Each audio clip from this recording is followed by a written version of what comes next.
Gentlemen, welcome back to the Overanalyst channel. It's been a little while, ain't it?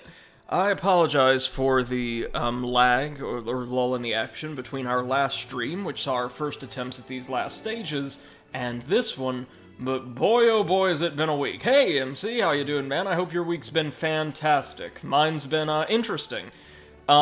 Just for the sake of clarity and complete and total candor with you guys, I've been working myself to the bone, attempting to catch up on, not exactly catch up on, but due to the snowstorm, cope with a class that decided to squish roughly 2.5 weeks worth of graduate work into 1 week, which, yikes. And the same week, I had to deal with, if you remember, I'm teaching a class right now, or helping teach a class, at least. Me and my boss kind of share joint responsibility over the course. I had to deal with an incident of what I believe to be accidental or panic-driven plagiarism, which is the one thing I asked my students not to do, the only thing I wouldn't accept. Told them, you know, if you need extra weeks or, hell, an extra month to write a 2-3 page paper, just let me know. I'll take it whenever it's done. No harm, no foul. We're in a really unusual space right now. But then, the same day, later that afternoon, I, in the most unusual fashion imaginable, discovered a forging ring that was attempting to run the circuit in my class. If you're unfamiliar with that term, it's also referred to more commonly, I think, as a paper mill. This is where a team of professional, quote-unquote professional, ghostwriters from outside the academy, or sometimes within it, will offer their services to write all of a student's papers or otherwise complete their assignments for them, and usually there will be a small team working in conjunction to cover different areas of knowledge and expertise and what have you. So what happens a lot of times with online classes is for a flat fee, the student gives them their sign-in information for, like, the online course, and they go in and do all of the work. I had one of those infiltrate my class, and I found out they were present when the head of the ring emailed me personally, saying, "Hey man, we were referred by one of your classmates and would love to help you out any way we can. We can do this, this, and this for you." And I'm like, are you serious right now? I'm the teacher, man! So, I spent the whole week having to deal with that. Which was a hell of a time. But here we are. If I'm going to go insane, I'm going to do it on my own terms, playing really difficult stages in Mario 3D World. Hope you're all doing well. MC says mine's had ups and downs. I feel you there, man. I hope you've been able to make plenty of progress on your projects, though. Okay, so Champions Road's really hard, and we have to do a couple interesting, or rather, I found out there's a couple techniques that are suggested to make it through at least a first attempt in less than, like, 50 lives or so. So we're going to go back there later on. First things first, I want to see if we can't make it through this Mystery House Marathon, which is really hard. 30 rounds of basically micro games we have to complete all in one run.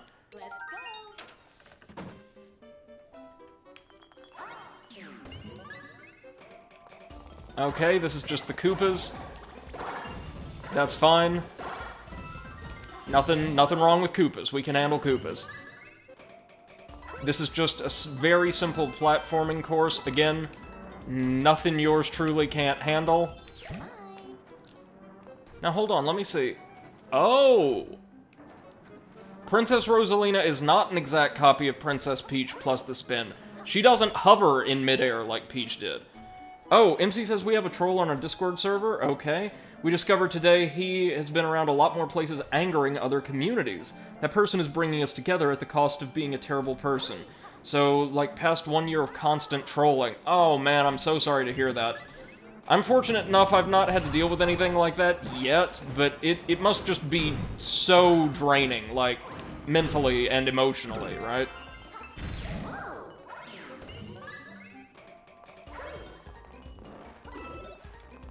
At least we're able to get a fire flower.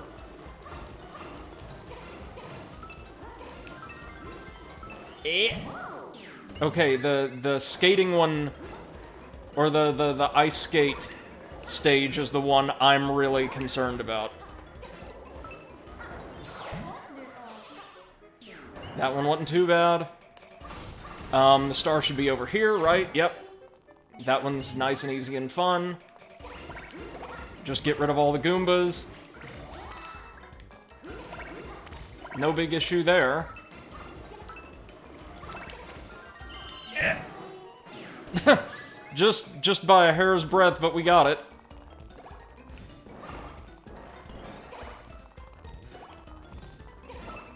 Oh, these damn things. No! NC says, Discord is starting to react, so a little more hopeful. And I did some counter-trolling on his home turf, so at least I can recover. Yeah, sure, and I'm glad that you guys have been able to take action at this point, so that you can bring the whole thing to an end, you know? That's the most important thing I find. When you got problems, not just interpersonal problems, but problems in life, the worst ones are those without some kind of definite closure or resolution in sight.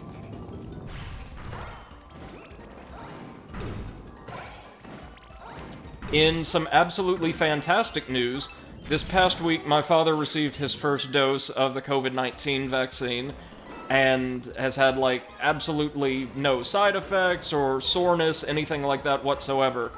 And he's the first member of our family to be put on the path back to normalcy. And I should be eligible for a vaccine here in a week or so. So, exciting stuff all around here in Tennessee. Oh, I appreciate it, MC. Thank you. We're very, very grateful for the opportunity.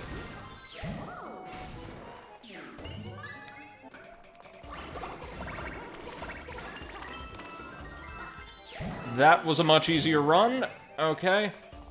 Let's try this again. Getting the little monsters out of the way first. There we go. This is gonna be the ice skate, isn't it? Nope.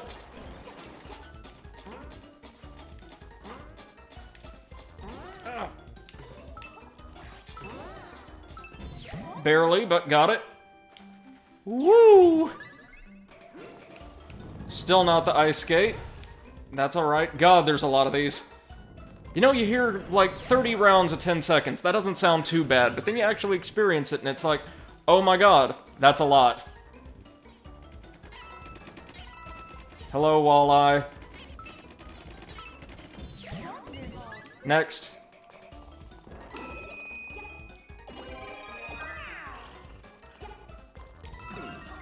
Okay. Hey! We got it. Let's see what's next. Oh god.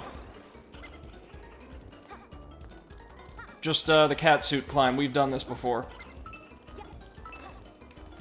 Whew. As he says, on the plus side, I had a blast last Thursday with Akamatsu. Oh yeah, your tabletop campaign. How's it going?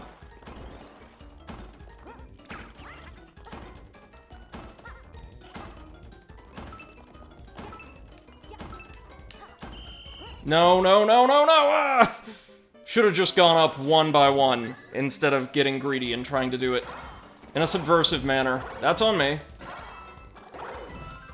Okay, at least we know that it'll be by a hair's breadth, but we can do the catsuit challenge.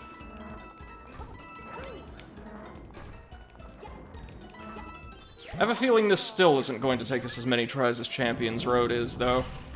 That is a really difficult but well-designed stage.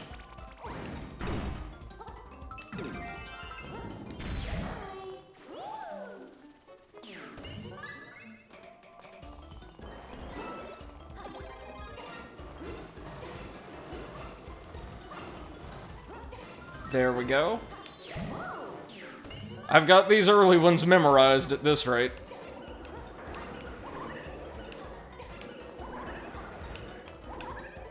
Yo. Hey, Seth, welcome to the stream. Hope you're doing well. Give me 1 second and I'll start sharing to Discord, alright? Okay.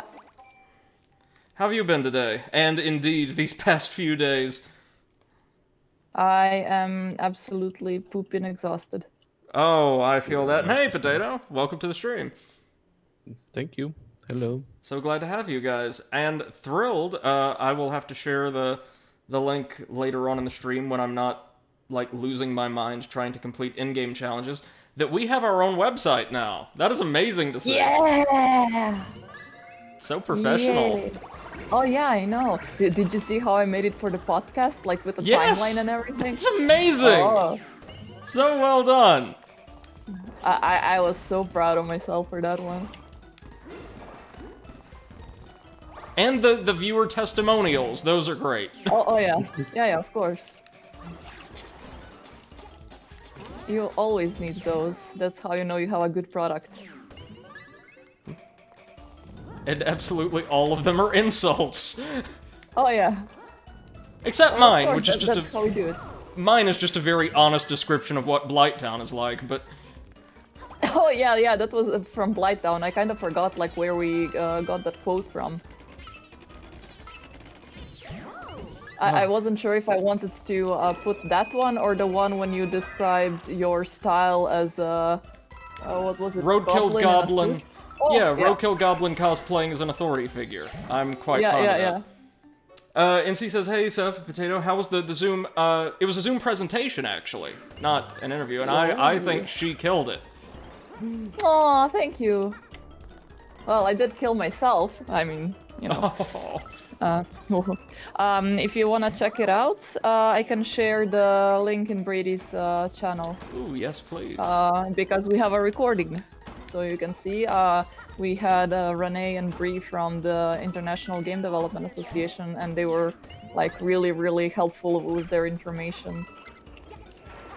What was it like to just work with them as well? They are so fun. Like honestly, if I didn't meet them like through this, but I just met them randomly, we'd probably be like best friends.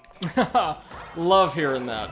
Like attitude-wise, they're same as me, so very easy to talk to. But since you met them through this, you must be enemies? Yeah. Oh. Only one of us survives. Dang it. So, did the three of you just, like, fight to the death for a spot on the podcast now? Oh yeah, of course.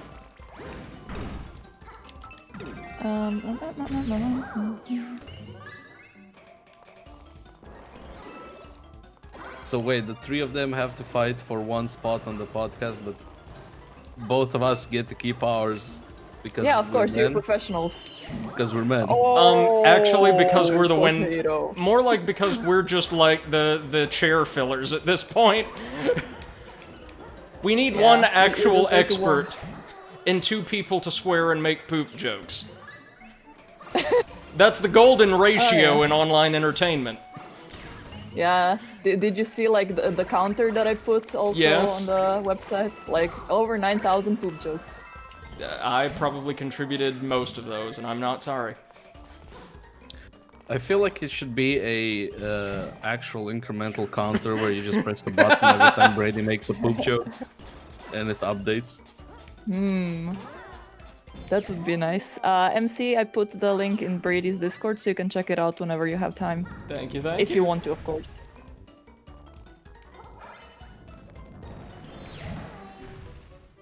Every little thing is gonna be alright. How are you doing in the game? Well enough. We've made it to the tail end of the base game. This is one of the final two stages. And it's... you've seen these Mystery House gauntlets before, right?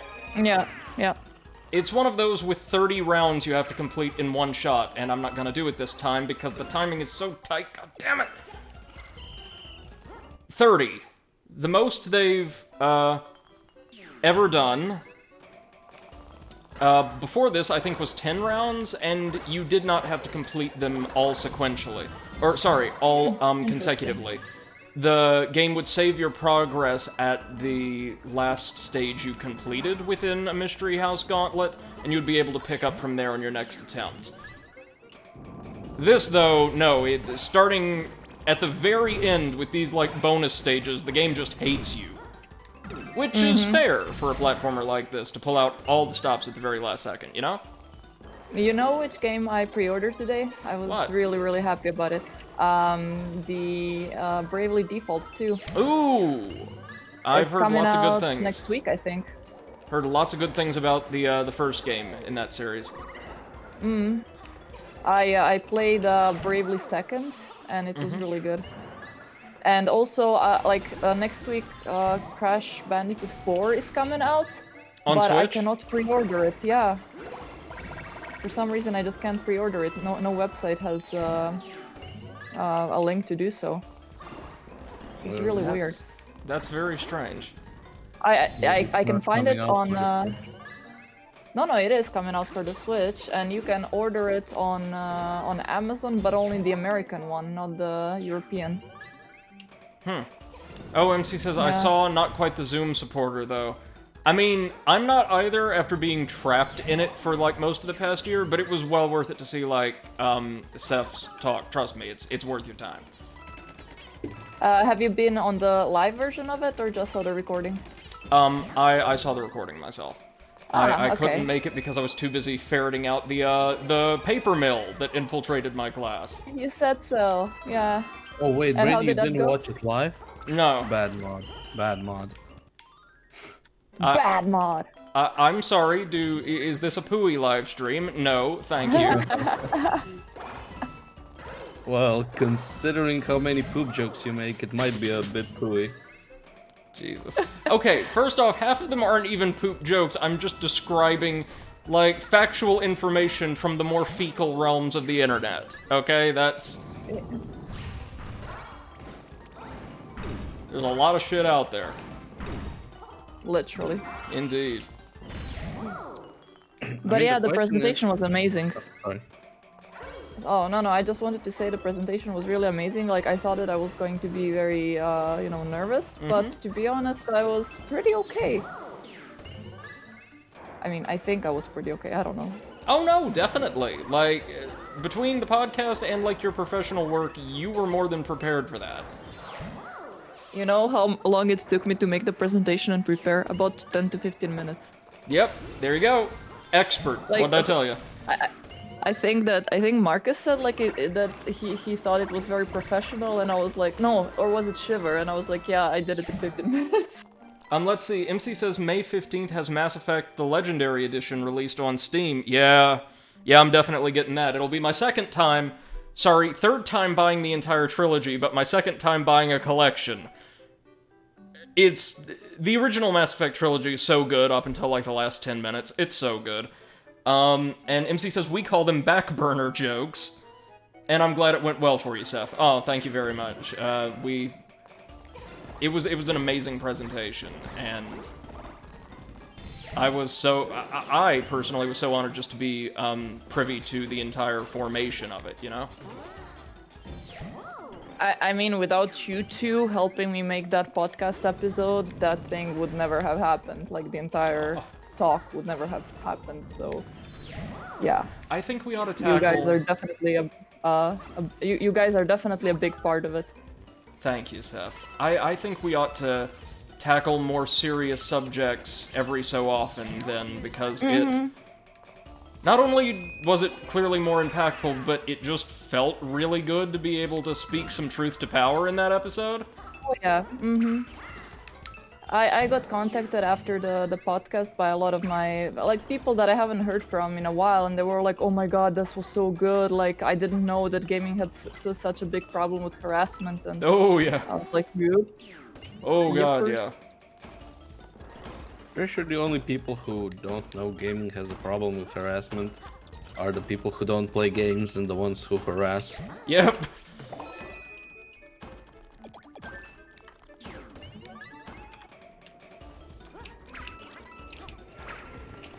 No, what the shit? Oh god, Yeah, this is the type of in-game challenge I tend to hate. The extremely long stage with virtually no checkpoints that tells you do it again and again and again and again until you're perfect. Oh, on the website that I made, there is also a contact form, so whoever wants to, like, send in like suggestions for the podcast or that, yes, they can do it via the website. So Well, I now, saw- I think that it's now going to be easier to, you know, talk about it in the podcast. Like, instead of saying, "Oh, join our Discord," now Yeah. it's like, "Oh, we have a form where you can submit it anonymously," you know. So It that's looks so gonna be professional. nice. I adore the site. Thank you.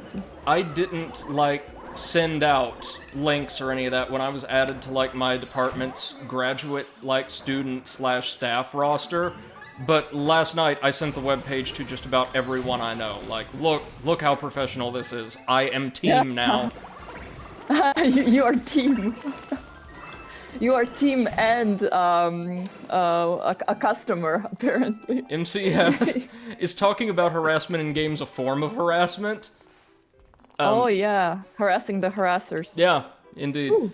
And he asks, is it a WordPress site? Nope. Coded from scratch. I was about to say, it appeared to be totally original, but I wouldn't know. No, it's not completely original. Like there was a template, but I completely like destroyed it and just took pieces that I wanted. So, Righteous. but it doesn't have any CMS in the background. So, Well, CMS is only for like when you make a website for someone who doesn't know what to do. like me. You know what to do. It's for someone who just wants to do 2 clicks to make a post and stuff like that. All right. Yeah, I mean, we can add it.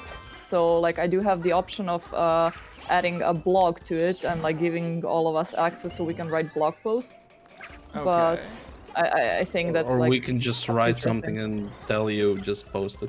Yeah. Or that, yes.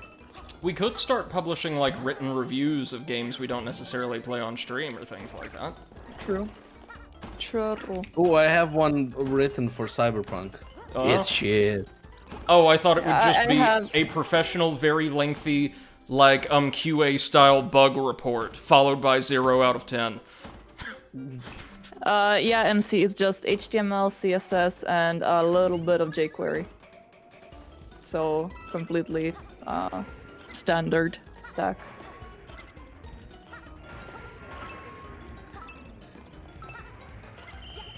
No, no, no! What the shit am I supposed to do there? Y'all saw that, right? Yep. What gives us enough time? Wait a minute. Wait a minute. We're playing this as Rosalina, and she's the slowest character in the game. Normally, you're supposed to be able to beat every stage with every character, but I have a feeling that isn't true here. Yeah, Rosalina is being discriminated against. It's a shame, too, because she's my favorite character in the game. Okay, let's play as good Aw. old fast-ass Luigi. Look at that. Look at that. He knows he's getting his farting. own game in a couple years. He just wants to get this over with and get the hell out of here so he can prepare. MC says, right, I hate web dev, but know it very well. Yeah, I hate that dev as well. Okay, so we're not gonna have any Usually what speed. happens when you know it. We can only hate things we like, have fostered some degree of familiarity with in the tech world, Basically, yes. That's why we all hate Streamlabs. Really now? Yeah, I mean, I do. What exactly are the issues with Streamlabs? I use it at such a fundamental amateurish level, I'm not exactly aware. Well, for example, when you switch between themes, like you want to have a new theme, you have to create absolutely everything from scratch because you cannot just copy it over Oh, to I your see. scenes. That is like one of the most shittiest things ever. Also, sometimes it crashes for no reason, at least for me. Just like, oops, there was an error. Goodbye. I've had a couple of those, yes. Not many, to be fair, but it's annoying. Certainly.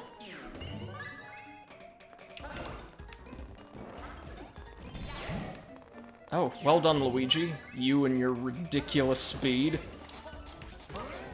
Luigi's like what Xfinity Internet promises it'll be. Blazing fast, but quite unstable.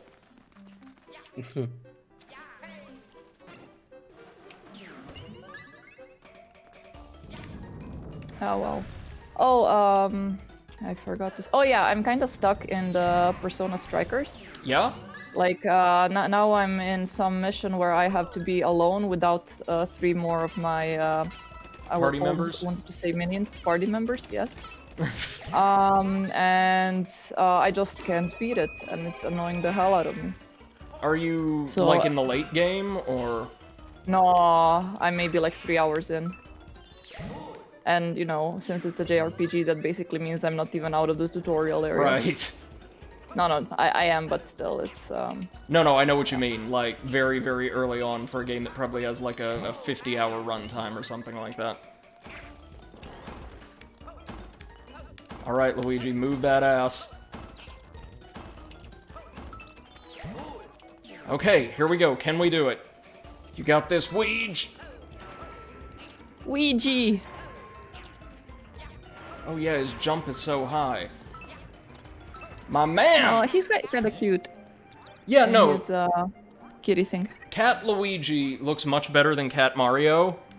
Oh, yeah. We discussed this on stream. Here's like my hierarchy of cat suits, alright? Smooth Toad sells it the best.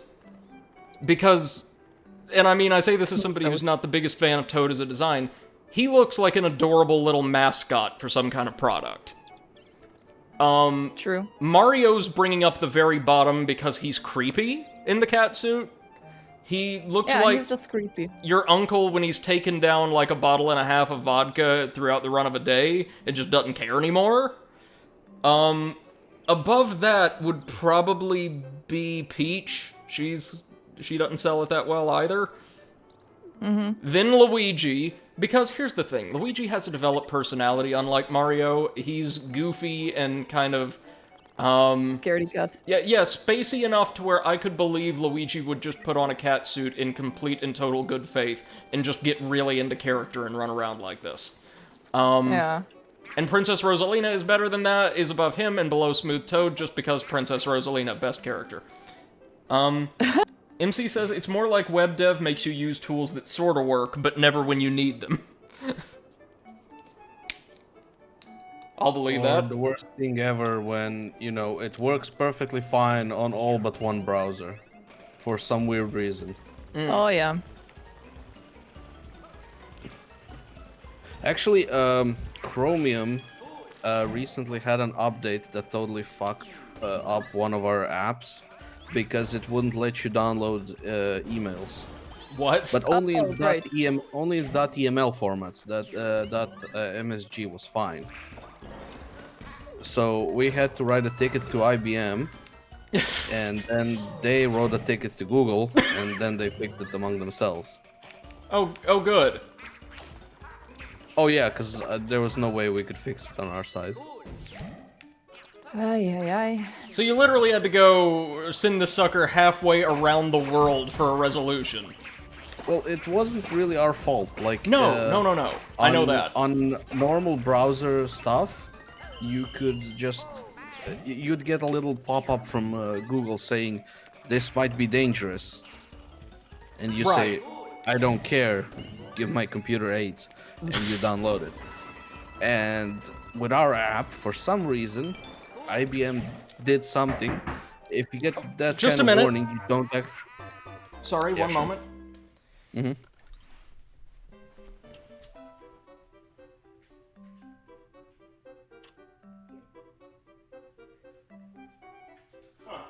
Sorry about that. Give me just a minute, folks. I'll be right back. There was a knock at the door, and I guess somebody dropped something off. I'm not expecting a package, but we'll see. BRB. Okay. Okie dokie, artichoke.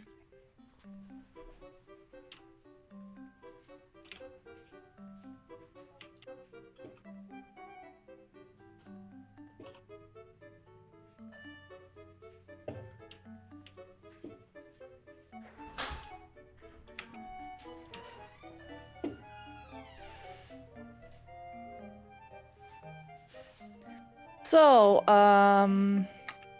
how's everyone's day been? Pretty fucking weird. Weird. I woke up super early by myself, which What's doesn't wrong with usually you? happen. Yeah, usually I need an alarm to wake up early. And I felt like full of energy for the first hour What? of the morning, and then I didn't. But it was still weird.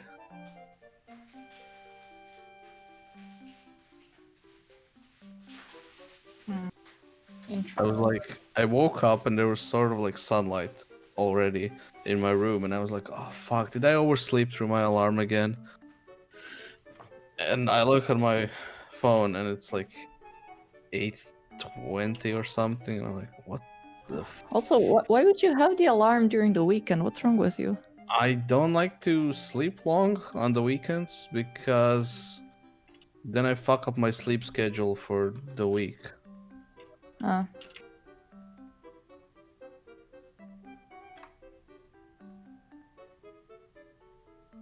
Fuck.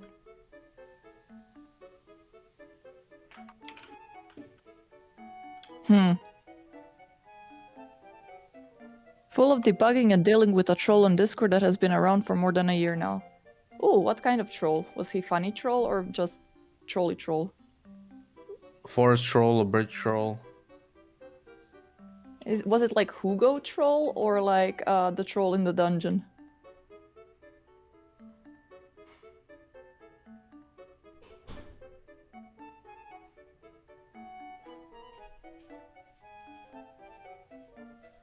Okay, sorry about that, folks. Ugh. Delivered. Oh, Jesus Christ, sorry. I really need to get a chair I can use for this setup so I'm not just sitting on my hardwood floor. I had the Complex Super drop off a book I need for my thesis that I was also expecting like a month ago, so... Ah. Alright. So Of course. just on time. Yes, if we're going by Croatian post numbers exactly on time. Oh no, you still wouldn't have it if it went to Croatian Post. Well, no, see, to the best of my knowledge, Potato, it's been, like, at the front office for around or a little over a month, so that sounds about right, yeah? No, not really. The There's front people office... that's been ordering from AliExpress that like ordered in June and were getting it in November. Oh. Yeah. I was about to say, because, like, the front office is, like, a 5-minute walk down the street, but okay, I guess you may be right. By the way, what do you guys want to talk about in the next week's episode? We haven't talked about it. Right. I think. Potato, do you have any ideas? Because I think, Seth and I, along with, I think, Elle and Marcus, have all, like, kind of pitched ideas so far. Is there anything in particular you really want to talk about? I guess we could do maybe sort of like an inside look at Blizzard, sort of Yeah. like we did for Oh, BioWare. yes, definitely. And I'm That certain is a you really, will have really good plenty to idea. say. Oh, Like, yes. you know, the beginnings of Blizzard North all the way to Blizzard Shit Division. You mean, Actabliz, the Actabliz years. Crap Division, that one's better. Crap Division, okay. So that's how it's our title is gonna be, Crap Division. Crap Division Blizzard. Oh, Blizzard Crap Division, I think Blizzard goes first. Really? Really? I always thought it was Activision Blizzard. I'm pretty sure it's Blizzard Activision. To this day, I can't believe that Activision actually published Sekiro. Like, that is such an abnormal product for them to put their weight behind in this day and age. Because it had neither call nor duty in the title, and yet they still invested resources into it. Nor I think was Crash it Bandicoot duty. 4 is also on the Blizzard client now. MC says, here's a Yeah, subject proposition, a defense for older game design. Meaning what exactly? If you're talking about more complex systems, I think we would all agree wholeheartedly. But if you're talking just about, like, difficulty and antagonistic principles of game design, sort of as we discussed in the Banjo-Kazooie stream, I may have to provide the counterpoint. No, just like make it like it used to be before. You get like a 150-page book that you have to read before you can play the game. Right, and the entire game seems to serve as a really complex final exam on not only that book, but your ability to handle, like, pretty advanced mathematics or logical reasoning puzzles to, say, converse with a shopkeeper. Yeah, but in reality, it's just a crypto miner that sends Ethereum into our wallet. Right, of course.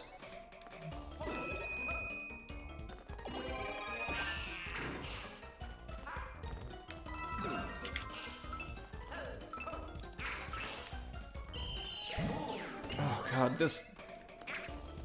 this stage is destroying my heart rate.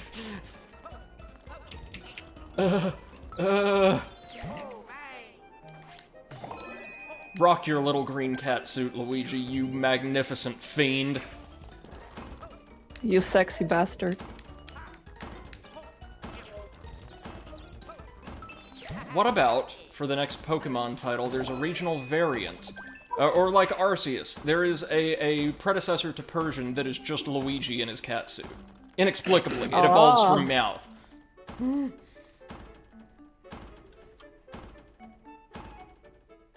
MC says I'm talking about finding positive points to hostile or tedious game design, and how different games have implemented that as pure hostility, while others made it entertaining. Well, there's certainly a discussion to be had there. Guys, what do you think about adding that to the pile? Do you think that's something we could touch on? Definitely yes, and also we could have MC come as a guest. Sure, if you would care to. Absolutely.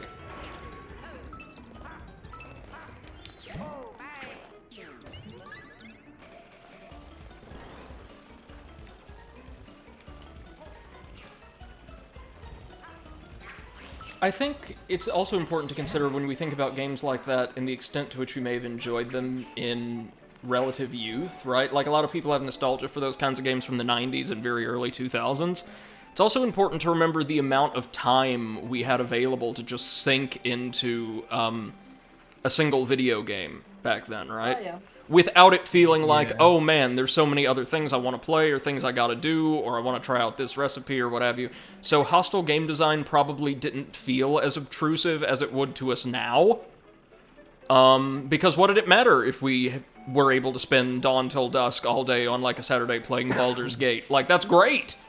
But maybe as adults, we don't look upon it as favorably because we have to disperse our time across a broader swath of activity. That's just... Nobody got time for that. That's just me and my mini boomer ass, though. I gotta be honest, I don't think it's that much of a, like, adult versus kid thing as much. I'm pretty sure if I was a kid, like, nowadays, I would still not have that much time to, like, just play a single video game. Mm-hmm. Like, with all the Facebooks and the phones and the YouTube. Wow, you sound like a boomer. So MC says, oh boy, I do like to play the devil's advocate. We'd love to have you on then. And I brought up the idea not long ago that modern game design is to always give a reward and does a Skinner box. The issue... Hey, Marcus, welcome to the stream, man. Hope you're doing well. The issue I have with a lot of modern games, and, like, if we're talking, like, big Ubi-style open-world games, is the rewards often aren't palpable, they aren't really tangible. They're, like, minute, percentage-based increases to stats that don't really feel like you're growing. Not that you didn't earn anything, but it feels like you didn't get anything, right? You find something to make the numbers go up, so you can fight something with bigger numbers, so they'll drop something that makes the numbers go up. That's not fulfilling. Expanding your skill set with new abilities or items or cosmetics or things like that, as was very common back in the day, is more rewarding, I find. But MC says, older design was reward for a challenge. Yes, but this is again where I'll push back, and guys, I don't know where you fall on this, being more familiar and probably comfortable with the type of game MC's describing. It felt like, and again, I'm using the example of titles like Pathfinder Kingmaker and Baldur's Gate as my base here. It rewards less challenge, like a legitimate fair challenge where all the pieces are laid before you and you have to use a combination of ability and intuition to discover the quote-unquote best solution. Think about the way a lot of Witcher 3's quests are designed, for instance, right? Where investigation and thoroughness usually allow you to get the best ending, versus something that requires you, in many cases, to be borderline, psychic, right? Yeah. Knowing exactly what you're gonna have, exactly who needs to be in your party, exactly what you need to say, absolutely bereft of context, otherwise you will receive a subpar resolution, or an outright negative one. It doesn't feel like it's demanding anything of the player short of either luck, prescience, or perfection. And that's where I have an issue. FromSoft games, again, are challenging, but eminently fair, most of the time. They give you all the tools you need to overcome any obstacle in your path, and a bunch of different ways to apply them. And to me, that is fun. Though again, I guess there's also just a difference in perspectives for me, being somebody who enjoys and looks at games from a almost purely narrative in-universe standpoint, i.e., is what I'm doing fun, rewarding, enthralling in the context I've been placed in, not a mechanical one. You're playing Baldur's Gate 3. I want to Hey. play Baldur's Gate 3. How is it, my man? God. I'm playing my way through the first one now, and while I don't love the way it's designed, a lot of the characters, story, and environments are really, really nice. I'm really looking forward to getting to the second one, which seems to be way more substantial and just like it would better fit my preferences. Okay, that was easy enough. Oh, no, no, no, no, no!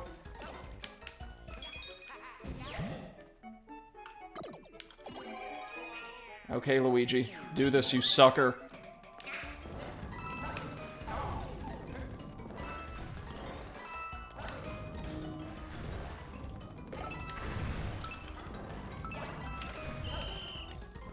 What? Oh my god, did the thwomps deactivate the switches or something? Or did the bomb? I don't know. Oh god, this.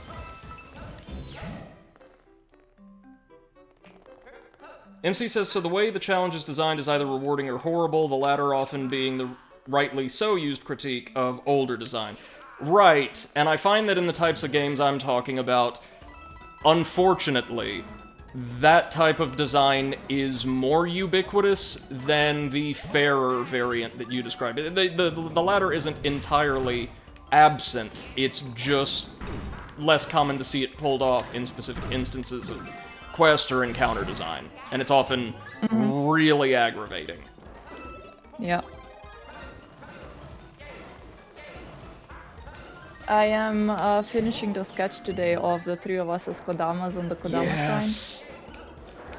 It looks absolutely marvelous, by the way. I can't wait to see Yeah. the finished product. Shrine. So this is only in my sketchbook, but if I like the design of it, then I'm gonna actually make an acrylic painting. That's kind of sketchy. Yeah. Marcus says, I'm enjoying it so far. It's a beautiful game and so far really captures the feel of D&D, but I haven't really played it that much yet. Only just got past the opening stage. I've heard lots of good things. I've heard it, adds a lot of substantial quality of life and presentation improvements to the original formula, which I am a big, big fan of. Always want to improve what you can over time. My favorite CRPG in that vein I've ever played was Obsidian Entertainment's Pillars of Eternity, which I recently read about in Jason Schreier's Blood, Sweat, and Pixels. It's a really interesting game, as far as its development goes.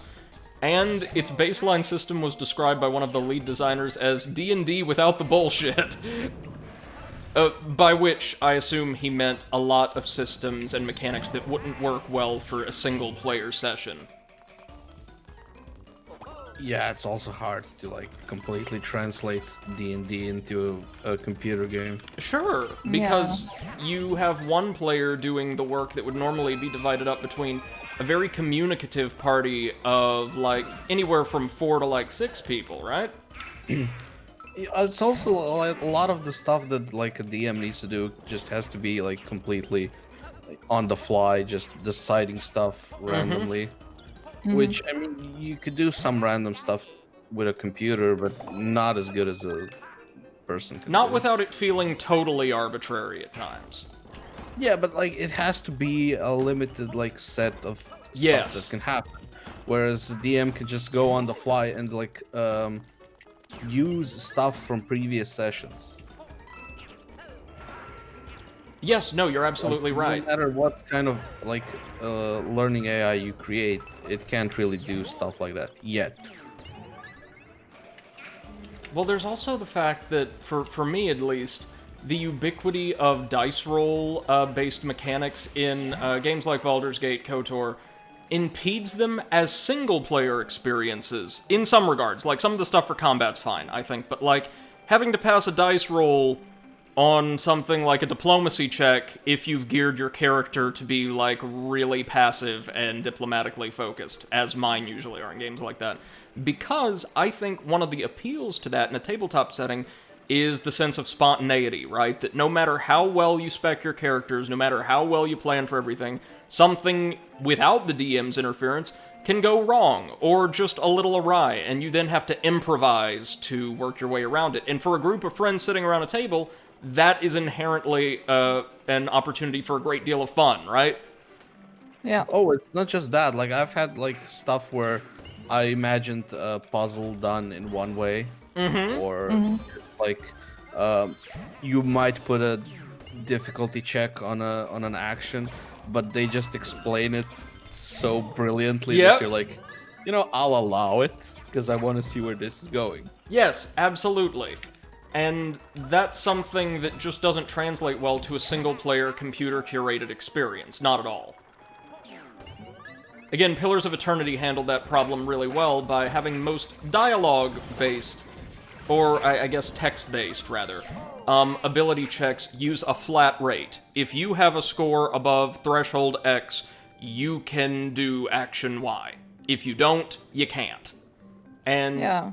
that, I think, encourages players to be a little bit more intentional about the way they build their character, and offers a more palpable sense of reward for doing so. I don't know, though. How do you guys feel? What do you think is better for a single-player game like that? I mean, it depends on what. Like, some things are better when there's a slight chance or a high chance of failure. But some things are better when you can, like, go and definitely say, you can do this. Right. Like, let's say breaking a door. Oh, no, breaking a door is still fine if there's a chance, slight chance you'll fail and just, break your arm. Why not? It can happen. Sure. No matter how well you've trained, how strong you are, there's always a chance you'll fuck up. Absolutely, as I just did. Marcus says nothing beats human imagination. When it comes to spontaneity, that's absolutely true. I mean, Though I've seen some DMs that could easily be replaced by a fucking toaster. oh, the rules lawyer type, right? Oh yeah. Like, oh, well, okay, good question. Let's see what the official rulebook has to say about that. It's like they're guidelines, man. They're guidelines. No, but like the problem is like, for me, a rules lawyer isn't someone who wants to play exactly by the rules. It's someone who wants to play exactly by the rules when it suits them. Yeah. Yeah. Or by the letter of the rules and not the spirit of them. Oh yeah, as well. That as well.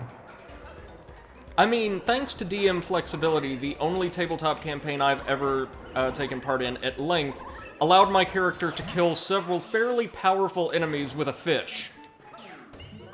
Yep.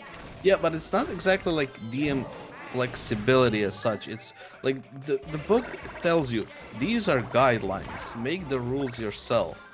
It's like you can make up the whole game by yourself if you want to, but this is a baseline that you can use. If you don't like something or you think it would be slightly better by a single change, do it. By Yeah. all means, do it. Whatever Yeah. makes you She have always fun. does that. And something Yeah. else that a lot of people seem, or at least like newer Well, GMs seem to miss out on, That's is why you should put the acrylic paint somewhere she cannot step in, you're encouraged or put to... put the. Oh, sorry, guys. Oh, no, no worries. MC says the beauty and complexity of the universe beats human imagination. I don't know, man. Have you seen Mass Effect Andromeda? That ain't much of a universe I want any part in. Marcus says, I've actually come up against something in Baldur's Gate 3. I can't get through a door at the moment because my sleight of hand isn't high enough, and I'm having to use lockpicks. I'm having to save my game and reload it if I fail. Yep.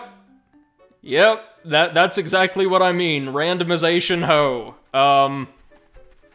And again, this is something where you have to design a game, or at least offer modes of flexibility to your taste, because that is not what I'm about at all. It's why, one of several reasons why I love the story in Pathfinder Kingmaker, love the character interactions and development. I think it's brilliantly designed in that regard. But playing it is so unpleasant to me. Oh, what were you gonna say, Potato? Well, like, this is actually a good example what Marcus made. Like, lockpicking. In a game, I don't think lockpicking should just be you have a skill and it lets you do it. Sure. Not even like you have a skill that lets you do it, but it can fail. It should be you have a little mini game where you're doing the lock picking, Yes. but your skill will make it easier. Like in, God help me, Fallout. Bethesda Or games. Fallout. Yeah, Fallout, like for example, or Skyrim, Elder Scrolls. I mean, like you can, give it a go. Maybe break the lockpick, and the better you get, the easier it is. And if you're good enough, you can press a button to subvert the minigame altogether and not have to waste your time with it. That as I well. like that myself. MC says, one way it's described as the rule of cool. If it's cool to do, be gone rules. Exactly, hence the fish murder. Yeah. And remember Fallout 1 throwing a Nice. grenade to blow the door open. Oh yeah. Never played the first 2 Fallout games, heard lots of good things. Yeah, they're a bit different than the Oh yeah, current ones. they're closer to Wasteland, right? Yeah, actually, yeah. Oh, Wasteland 2's really good. Hard, but really good.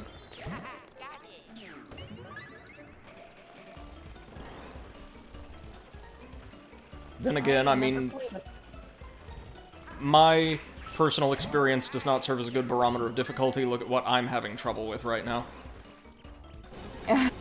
Just shameful. So you didn't tell us, how did it go with the guys that were Oh, dear selling? Hey, Papers. Schnalfy and Hey, Starlight, welcome to the stream. Hope you guys are doing well. Hey, guys. So, friends, regarding the Hello, friends. paper mill that infiltrated my class, where did we leave off? I just told you that it had happened. Yeah, had happened, and your professor said to go with it. Oh, Yeah, no, we took the bait. We They took the bait. Okay. And the message I got was like, bro, we can do whatever you need. Like, we can write papers, handle quizzes, the whole 9. In fact, we even got a flat package that'll just allow us to handle an entire course for you. And I was like, good. So I then went to my boss, and she was like, oh, what a fucking idiot. But we couldn't do anything save just document it because we hadn't gotten any work in from the student that appeared to have contracted them. So I thought. It turns out they had turned in a paper, and I dismissed it and overlooked it because I thought the paper for what it was really good. And again, it was. It didn't trip our automated flags for plagiarism at all. It was one of the most original papers I had for that assignment. But That's kind of sad. they submitted That is a kinda second sad. paper. And this one, now that I knew what I was looking for, I could tell had been forged. It was not plagiarized, not in the least, and it followed the assignment parameters very broadly. But here's the thing. It was written in one of the most bizarre syntaxes I've ever seen. It was formatted, so we're talking about the little things, right? The way a paragraph is laid out, how consistently a paragraph sticks to its topic, how citations and things like that are included. It was formatted immaculately, perfectly. But the writing, the composition was borderline incoherent. It looked intelligent at the surface level, and every sentence had a clearly encapsulated idea behind it, but it was conveyed in extremely broken English, but like with really complex words and phrases. So I was like, what is going on? Until I thought, wait, this is how you get around a plagiarism detector. Yeah. You break something yeah, in yeah, half, yeah. and you don't replace it with synonyms, you reconstruct it into essentially gibberish with the same gist behind it. Starlight says, I still have yet to finish this game, even start Bowser's Fury. Oh man, I hear you. I'm struggling with the Mystery House Marathon right now, and we're taking a quick break because I'm filling our co-commentators in on how my week was spent, essentially. So, when I see this, right, I'm like, okay, I got you. And I call my boss in, and she's looking at it with me over Zoom. And she says, well, wait a minute, there's something else that's wrong here. Oh, and they also cited things that I never assigned in that second paper. Ah, interesting. Okay. And did I tell you that this same student was having issues apparently accessing some of the instructions I uploaded and asked me for a copy? Yeah. Yeah, Well- they went on a presentation that is about That contained how the assignment instructions. yeah. And they asked me for the assignment instructions, like they couldn't find it, they couldn't access it, whatever. I send them a copy, right? And I now know why. They were, or the team was, like, just forwarding it around to other members of the ring so they could do the work, right? If they had watched the video I uploaded along with the instructions, they would have heard me lay out, I need you to cite at least 5 sources from the different things I assigned in the class so far. On the little slides, I'm pretty sure it just says 5 sources, anything we've talked about so far. So, without that distinction, they brought in things I never assigned, never told the students about, and wouldn't have included or accepted the inclusion of for the paper. I got them. It was written by someone. I could just hear, like, the Phoenix Wright objection theme playing in my head as I outline all this. Yeah. It was written by someone who read the instructions but did not listen to my briefing on the instructions that I sent to all the students. And my boss is like, okay, what's more, these things they cited, nothing was cited properly because they, like, provided citations for proper scholarly articles and papers and all that had nothing to do with whatever they were talking about. Yeah. So it was, like, assembled from a weird mishmash of material. It's brilliant. It was brilliant in its complexity, but also in its stupidity. So eventually, when we reach that point, my boss is like, okay, this is too much for our pay grade. I'm going to have to send this much, much farther up the food chain. She sent it to the university's central administration. Oh, they don't goof now. And I will tell you this, 2 things. 1, our role with it is done. We were ordered explicitly not to do anything more about this. But 2, I'm pretty sure in our official report, or if we're asked for one, we're gonna push for the harshest possible sanctions. Yeah. Thank you, MC. I appreciate that. God, what a theme. Okay, come on, Luigi. Come on, Luigi. Luigi's almost too fast for his own good. So that's how my week was spent, y'all. I love everything about that story. It has everything: intrigue, lies, paper mill. Yes, a paper mill being advertised to the teacher of the class. Yeah. Like, someone really? Fucked up there. You just deserve it at that point. Somebody rolled a natural 1 there. Oh shit, I don't have enough points in bullshit. Oh no.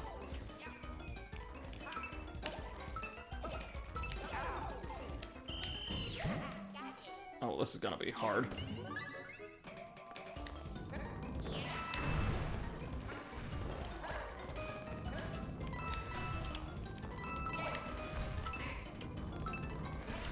No! Luigi, no! Oh, this is gonna take up the whole stream, isn't it? I'm sorry, guys. Oh, no. No. It's fine as long as you're having fun. I mean, as long as we're having fun. There you go. Yeah. Yes, indeed. I mean, remember Smoth and Ornstein? That was 2 whole streams. So, you endured that, we can endure happy Luigi bouncing around. I want to stream Luigi's Mansion 3 at some point. It's such a good game. Oh yeah, that would be cool. Does it have wireless co-op? I don't know. I have no idea. MC says, I've been considering streaming Pool of Radiance, Passive Myth, Draenor. Now that I can get it working again. Oh, yeah, man, go for it. I'd love to see you share your passion for and knowledge of older PC games, especially since it's a field I don't know too much about.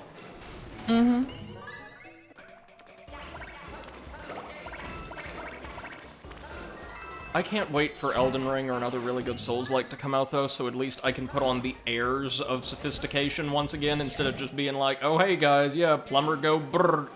I've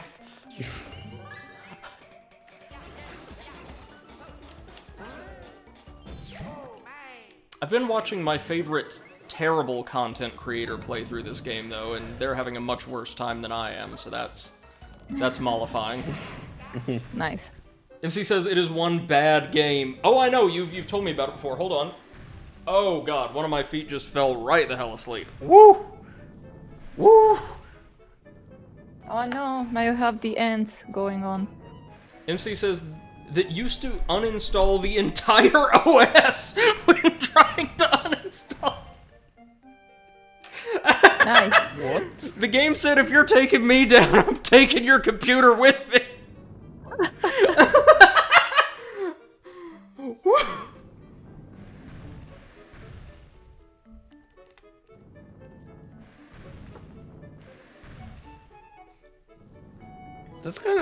It's kind of hard to believe that would be accidental.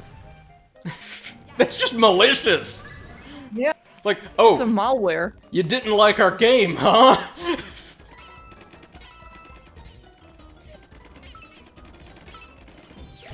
Oh, did you guys hear about the wonderful change that the developers of Marvel's Avengers have made to character progression?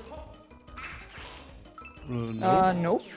They've decided to drastically decrease the rate at which you gain XP in the game to stretch what little content they have even further, citing that some players were overwhelmed and kind of unsure of how to build their characters early on, and they wanted to make getting skill points and new heroic abilities feel more like an event. That's actually what they said! God fucking damn it. Like, man, they never should have given you guys money, right? It's like, how'd you go from Deus Ex to that?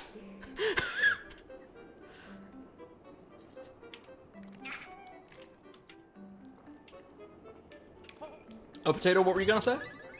Like, there would have been a much better solution. Like, my idea would be to, instead of like making you level slower, just double the amount of levels, spread out the skill sets to those levels, and make the ones that don't give you skills and stuff give you cosmetic stuff. Yeah, but see, we need the players to pay for the cosmetics for whatever godforsaken reason. So that's why you do the stuff that every game that has cosmetic does. You get the shitty ones for free and the good ones you have to pay for. Ah, of course.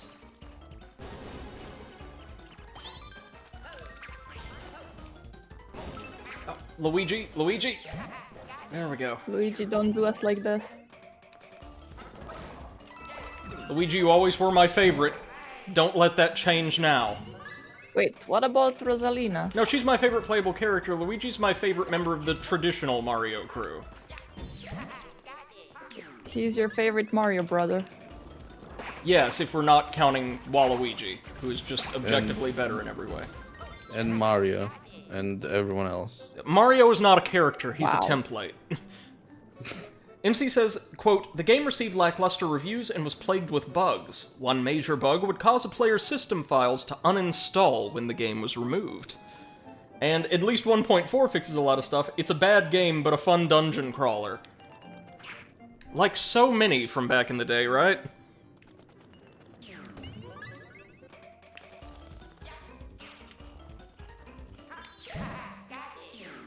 We're assisted here by both Luigi's natural speed and his much higher than average jump. Luigi's got that air, yo.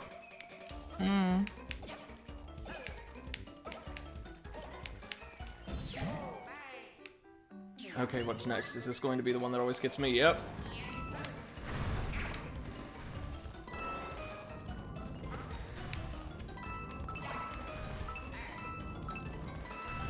No! Ah! Oh. God, fuck this stage, and we've got like 10 of them to go. Ay. Then there's Champions Road, which is gonna be a whole other ordeal.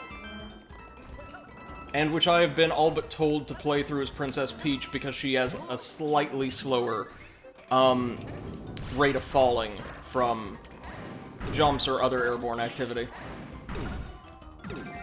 Bing. MC says, Ubisoft re-released a lot of games from that era on GOG, but not this one.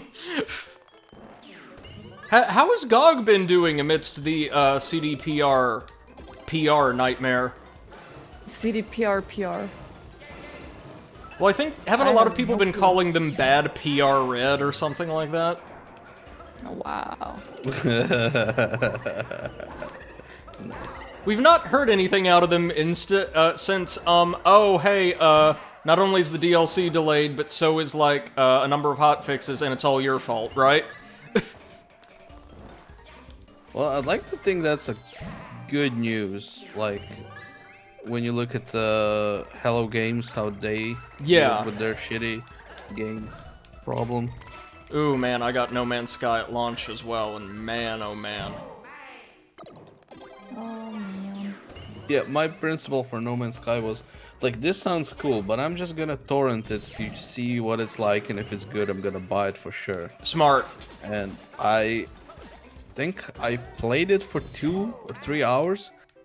I even got to the center of the galaxy, and then the game just restarted itself. Yeah. I was like, Are you sure oh that's no. the Galaxy? MC says GOG's doing fine, I believe. yeah. Even if they did a bad on games, they still provide for older games. Yeah, that is true. They did one hell of a bad, though. So much that, like, 3 streamers decided to create a podcast purely to just riff on it. Yep. Good decision, though. And we still do. Yeah, I think, like, the last episode might have been the first time we didn't have a Cyberpunk joke, right? I think we mentioned that it was crap. There was no need for the joke. The joke was Cyberpunk. Good. Yes, very good. What do you think the DLC's gonna be? More bugs? A series of combat arenas set in a VR environment with, like, a blazing, like, neon yellow background? Hey Seth, Probably it. Yes? did you just queue us and then leave? No. I pressed the stop the queue and then I left. Oh, because it queued me. Cute. Oh, Oh, nice. Now I'm in a freaking game. Oh, we're playing Overwatch. how's it going? So? We won a few, lost a few. Actually pretty good. They... MC says, yeah, but dedicated shit churners are quite present on Twitch. That we are. Thank you very much. Yep. Pretty much. Shit churning sounds like the worst job at an old-timey farm. I don't know what product would be created from it, save freshly churned shit, but it does indeed sound like a job. No! That's right, Luigi. That's right.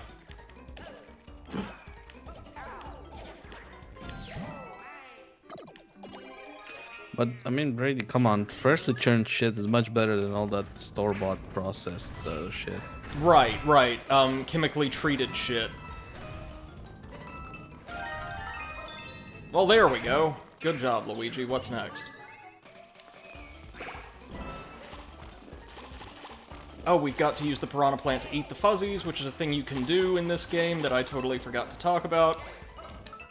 Oh, right. How dare you. I know. You were supposed to teach us. You were supposed to be different. If this semester has proven anything, it's apparently I can't teach anything at all. I'm pretty sure you're gonna teach that paper mill guy a lesson. I mean, you can teach an entire Phoenix Wright lesson to your students at this point. You just need to Indeed. explain to them how you busted the entire paper mill. Now do we just have to fight Pom Pom like this? Nope. Oh, we get a free stamp. How lovely. That's it! That's it, we got it! Oh, thank you, God. Good job. MC says, sounds like a job in Conquer. Oh, it does, doesn't it? And for that, we get the standard clip art of a Power Star. Well, Ooh. that is a thing. Would you guys be up for a community evening tomorrow? I will Like- be occupied tomorrow evening, I'm afraid, but sometime during the week, absolutely. Thank you, MC, Yeah, I okay. appreciate it. Then we're gonna organize something during the week. Thank you, thank you. And we're still on for Banjo-Kazooie on Tuesday? Absolutely. We'll be tackling Mad Monster Mansion in depth, which I'm really excited for. It's, in my opinion, the coolest stage in the game. I'm pretty sure that mansion is gonna be tackling me, not the other way around, but okay. Oh, you got this. You know you do. Eventually. You made it through what? Dark Souls 3, Neo. Yep, and this game is gonna be the death of me. I've noticed, just in my personal experience, it might be different for you, Seth, games like that tend to aggravate me far more easily, like platformers. I can keep my cool, while playing a lot of other types of games, just not those for some reason. I think it could be because like I'm considering them still like children's games and like easier, and then I'm struggling with them and like, am I not worthy? Am I dumb? But also, with a platformer, there's always the issue of, like, extremely high-tension environments being present almost constantly, like, where if you make one false move, you instantly fail and have to go back to the beginning and try all over again. The Dark Souls games, and Souls-likes in general, if they're designed well, actually are fairly generous when it comes to giving you room to make mistakes as long as you can adjust course. As Yep. long as you don't die twice in a row. Right, correct. MC says Mad Monster Mansion is hard, but nice. Well, I mean, I think anything's gonna look nice after that swamp, right?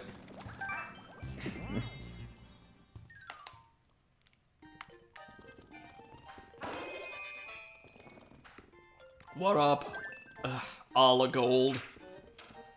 I hate that that is his name. I hate that so much.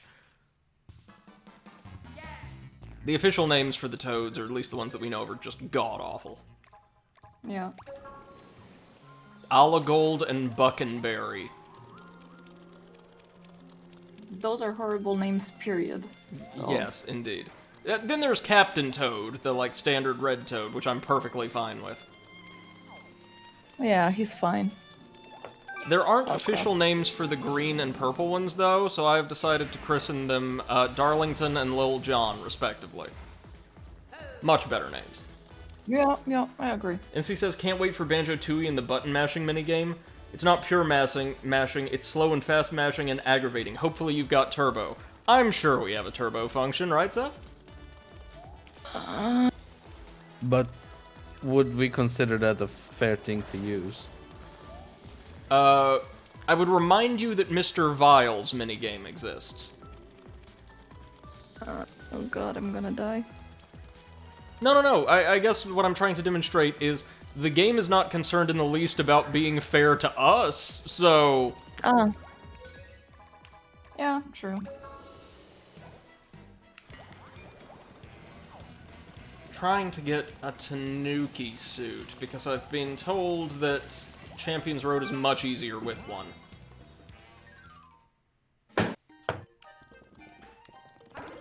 Ah, damn it, Lil John! MC says, I'd say give it a try without turbo, then switch when you've had enough. I like that there's the inbuilt assumption that, like, there's just no way we're gonna be able to do that. To be Challenge fair, accepted. I have heard horrible things about that. Screw it, we don't have a Tanuki suit, got a cat suit, we going in.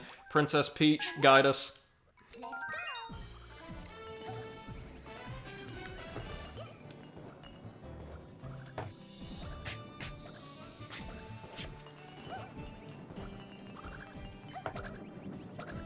MC says I was never able to do it. Oh, jeez.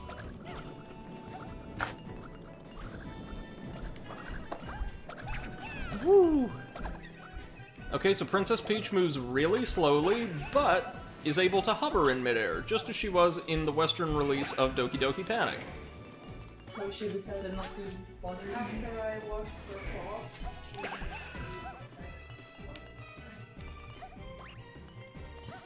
next time I'm gonna have to repaint the stars. I mean, it looked almost better without them. Okay. Easy, easy, easy. Now time to take out the football team.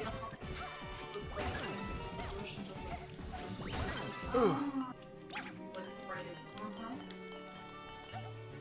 Cause see, my first try, look at the difference. Of course you fall right down in the pits. Of course you do, of course you do. Okay. The way around, first through the mountain, and then I was like, fine. So, Potato, did you ever move on to one of the Tumba sequels after replaying? I think you were playing the first one recently, right? No, I was playing the second one. Oh. Did you return to the first then, or? No, the first one for me wasn't that good. Like, it was okay, but not like, oh, I'm gonna play that again.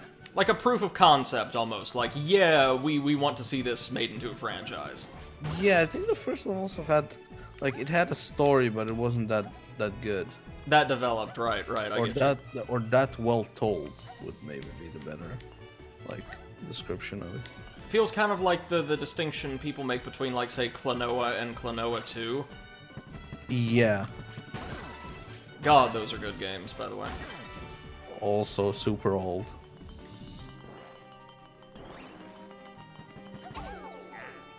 Okay, Princess Peach, you got this, you got this. Don't you dare screw me on this! Oh, but you know what I am playing and enjoying, Brady? What? Final Fantasy VII, the remake. Ooh, is it good? I've yet to play it because I'm waiting to stream it. Yeah, I was streaming a little bit of it on Discord for Seth. It's really good. I'm liking it so far. It's like an action RPG, more or less, right? Yeah, Right on. they like completely removed the turn-based combat thing, Oh, thank you, God. which I don't know, I liked it. For me, that's Final Fantasy, Well, but I can understand people not liking it. no, I think the way it was originally done in Final Fantasy VII was perfectly fine, and yeah, I could definitely see why people would prefer that. It's purely a personal preference thing for me. The good thing about turn-based combat, I find, is it's really hard to just totally botch it from a design perspective. Yeah. But Brady, in case you don't have the game, it's currently free on PlayStation. Oh, no, I appreciate that, but I do have a copy that's just been sitting in my library since release. Oh. I'm Yeah, I so just good got at it from scheduling. the PS Plus. There's also a Remnant from the Ashes on PS Plus, And Ratchet and which is a Clank. decent game. Ratchet and Clank is being offered free with the Play From Home initiative. Oh, I didn't have the option to download that. It may be a regional thing, like Sony giving away free games to be like, please, Americans, just stay inside until you get your shots, please! MC says, I've never able to do the Banjo-Tooie minigame, and I've done the Final Fantasy IX mashing minigame. And the only thing I really don't like with the Final Fantasy VII Remake is Cloud talks too much.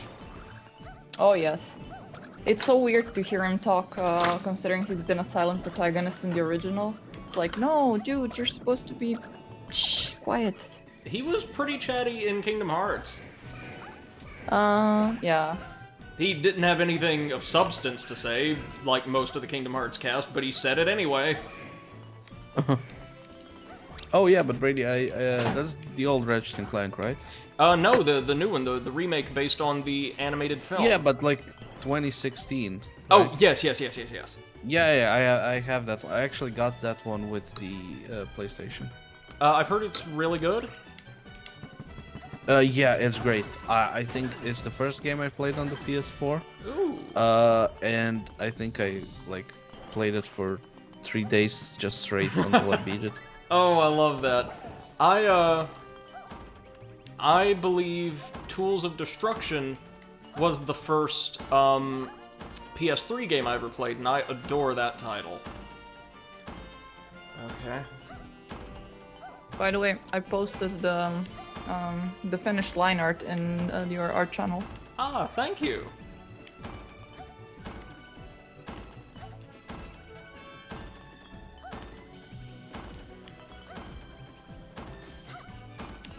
Oh, God. God, screw you, Champions Road.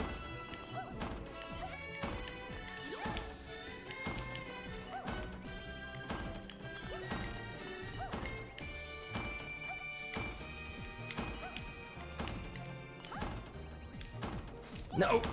No! Ah! Fuck! Fuck! Fuck! Oh, this whole stage is like that. Trust me, I know. And it's long, too. You may have noticed our first little star there. The others are much farther out. But hey, kudos to the devs for giving you a stage that challenges literally every single mechanic or knowledge of every single mechanic they've put before you in the run of the game. That's good stuff. I may be very tense and angry in the moment, but I think this is well designed. I like it. I do. If I say it often enough, it will be true. Also, good to see the football team still getting some work. MC says, I did a little bit of Monster Hunter World this week. It was fun to delete some monsters. Oh yeah, they did a Final Fantasy crossover event, didn't they? Like you could hunt a behemoth. Which is always a fun time. Oh, Poppy, wow. stop it. What is Poppy doing? She's trying to put her face into my bowl of cereal, and then I put my my fingers on top so that she cannot put her face in, and now she's trying to bitch slap them with her paw. And She's remove so them one by spirited. one. Yeah, the problem is if she drinks this milk, she's gonna have stinky poopy, and we don't want that. Does she care, though? Mm-mm. Of course not, because cat.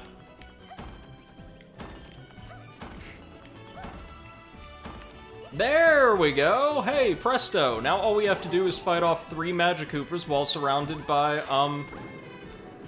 crumbling floors! Yes, excellent. Oh, but the floors will reappear. Okay, well then that's not too bad. Your move, Champions Road. Oh god, Princess Peach makes this so much easier. No, no, no, no, no.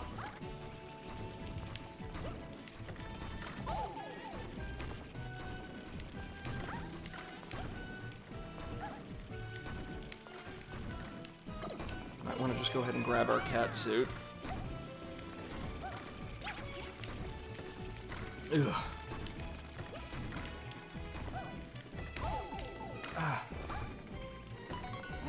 Okay. Next. NMC says they did. Yeah, I thought so. Okay, well, this is gonna be hard as hell.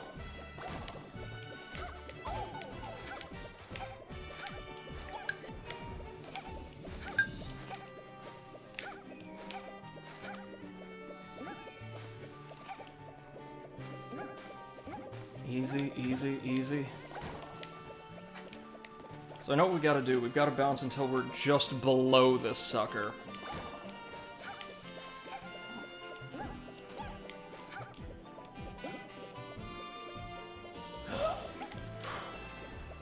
Okay, Brady, come on. Come on, you got this. You got this. You've done much worse things in life. You've played Hellpoint, for Christ's sake.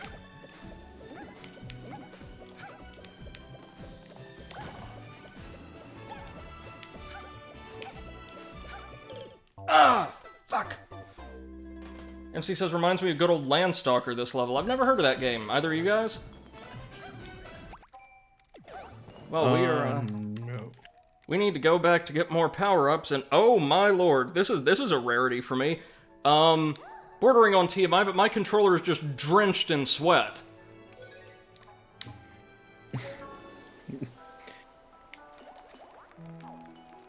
Just bottle it up and sell it as gamer boy sweat. Ah, yes, very good. Brilliant idea.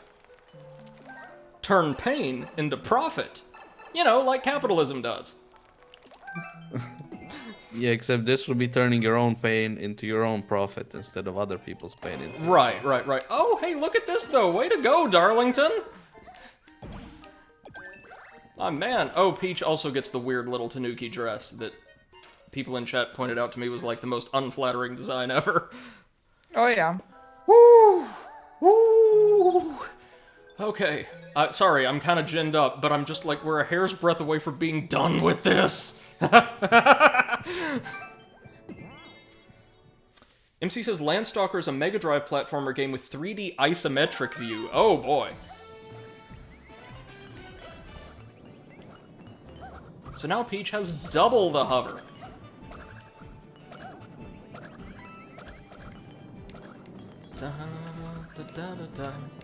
At least we get the, oh god, what was it called? Gusty Garden Galaxy theme as our backing track for this stage. Otherwise, this would be even worse. Mario Galaxy soundtrack really can soothe the savage beast. Okay, so, Seth, I know you've played both of them. Which game do you think has the stronger soundtrack, Galaxy or Odyssey? Stronger soundtrack. I would say Odyssey. Based on what? Like, where do you think the distinction lies? Based on me like you more. I see. Whoa! What the fuck? No! Well, there goes our suit that made things much easier. Ah, shit. Odyssey's soundtrack is far more diverse. Yeah. Galaxy's biggest selling point is this massive, oftentimes elegant orchestral sound they were able to accomplish for the first time in a Mario game, I want to say? I think so, yeah. Unless, like, Hotel Mario outsourced their soundtrack to, like, the London Philharmonic and just nobody ever knew.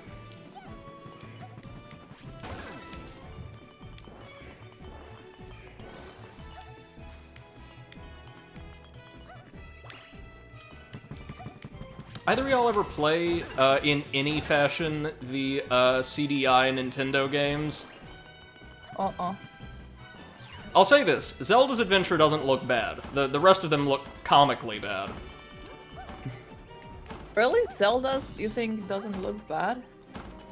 Compared That one for me was ridiculous. Compared to the others, no, they don't look that bad. Alright. But keep in mind, this is like, in comparison to absolute meme material games like Faces of Evil and Wand of Gamelon. Ah, yeah. And Hotel Mario, which is just ridiculous, start to finish. MC says, the perspective screws with your controls until you get used to it, and cubed. Yeah, I'm not going to lie, this is one of... going into this game, given how easy much of it was, a lot of the collectibles and special post-game stages were fairly challenging. I was kind of skeptical when so many people online said, oh, this is one of the hardest Mario stages ever designed. No, yeah, it is, as far as just pure platforming goes. This is brutal. And the sad part is, when we died last, at that little Ant Trooper tower, we were very close to the end. Certainly near the end of the platforming segments. I think there's like one more great big, very, very lengthy combat round that we have to get through, but then we're home free. MC says, you know what this level needs? Skateboards. God, no. Mario... Has Mario ever done skateboards? Don't think so. For good reason.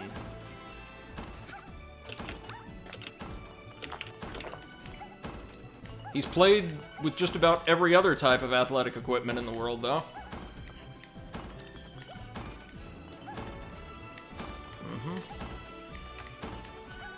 There we go.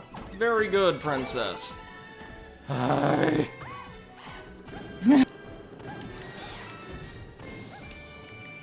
Spyro is clearly the superior game. Yes, it had a skateboard.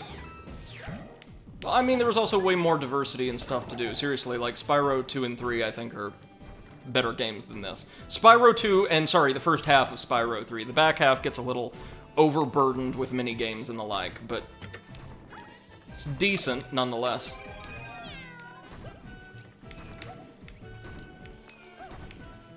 Oh god.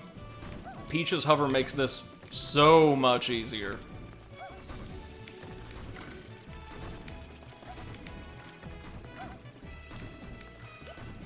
And these rollers are really getting it though, aren't they?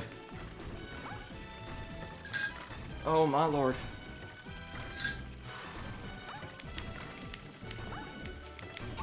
Poppy, can you stop No! that? God! Fuck. This is really hard. Oh god. My hands just...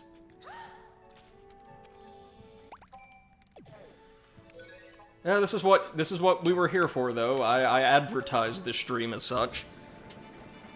I have a feeling compared to this, though, like the rest of Bowser's Fury is going to be a walk in the park. Yeah, probably. How are you liking Bowser's Fury compared to the other one? The main game, you mean? Yeah. It's much more my speed. It's a pseudo-open environment with a huge emphasis on exploration and collection, both of which are things I really enjoy in a platformer. There's a great deal of diversity in objectives and environments. It's just more my speed. This is a very good game, but not exactly very deep. And while not especially long, based on what I've played of it so far, Bowser's Fury seems to be right up my alley. Fair enough. Which did you prefer, Poppy. based on your experience? Bowser's Fury, definitely. Have you played all of I'm the main just- game? No. I have not finished it yet. But, I don't know, I just prefer the 3D-ness of it more than just the traditional, like, kind of side-scrolling way of... Yeah.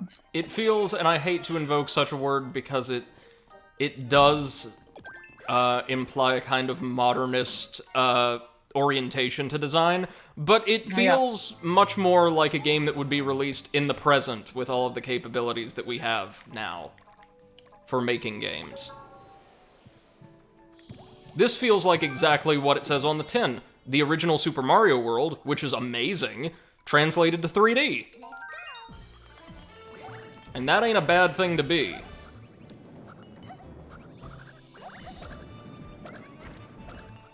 Da-da-da-da-da.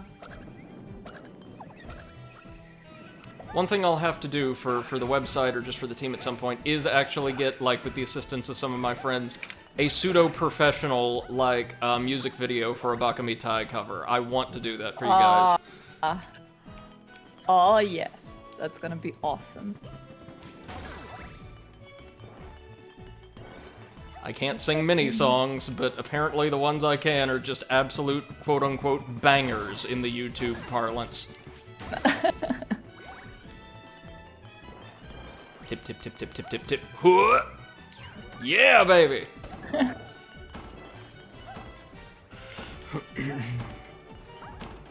Okay, I think finally I can put the proper logo on the website as well. Hey, brilliant!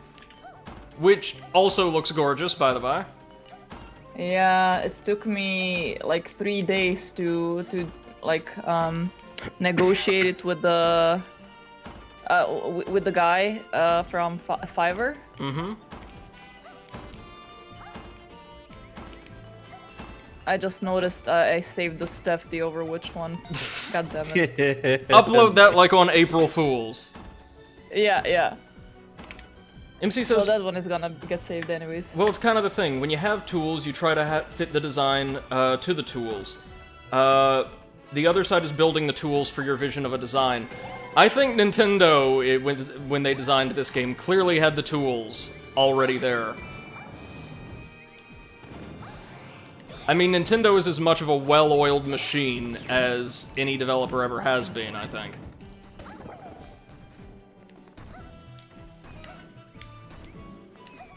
And I mean, to this day, they make really good games with clockwork efficiency. I mean, even the bland stuff I generally rail against from the Wii U era from a mechanical perspective was reasonably well done. Just boring. Okay, princess, you got this shit now. Don't let anybody tell you otherwise. You own this. You see those ants? You own them.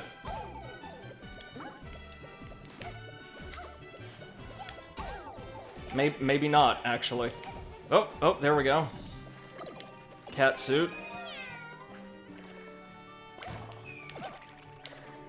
Oh, jeez.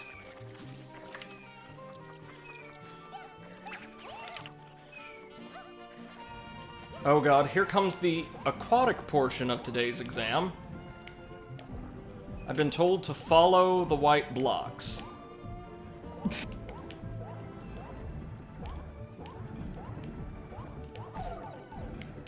Blocks.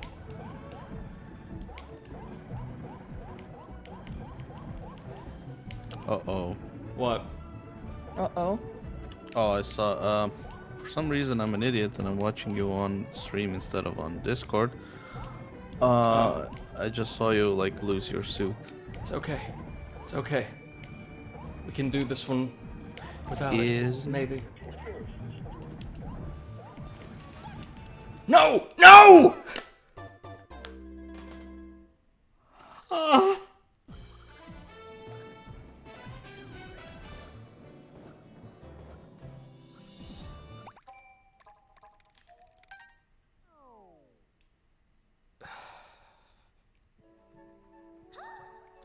This is awful. You want to know the worst part? That was, for all intents and purposes, the tail end of the stage. Nice. Just made it into that little stupid fucking pipe, we would have made it. Like, that was it. There would be, like, one more little platforming challenge that was fairly straightforward, and we'd be home free. Hey, Eclipse, welcome to the stream. Hope you're doing well, man. We're breaking ourselves against the game's ultimate challenge, which is a hell of a step up from everything else we've seen in the game. And I guess if I had to offer any critique here, and it's not a major one, it's that, kinda like some of the late game challenges in Bloodborne, it doesn't feel like we're extensively prepared for this, if only because, fuck you, seriously, just a single mushroom. So much of the game... Getting salty. So much of the game requires really, really basic skills. Usually skills to be used in fairly straightforward ways and the like. This one stage, this soul stage, kinda with the last Mystery House too, I suppose, deviates from that. So there's not so much a, like, optional really hard challenge for anybody who wants one, as much as there is a punishingly difficult stage that appears out of nowhere without a lot of training or preparation for the kind of things you're gonna be asked to do in it. Not major here. Oh, go ahead.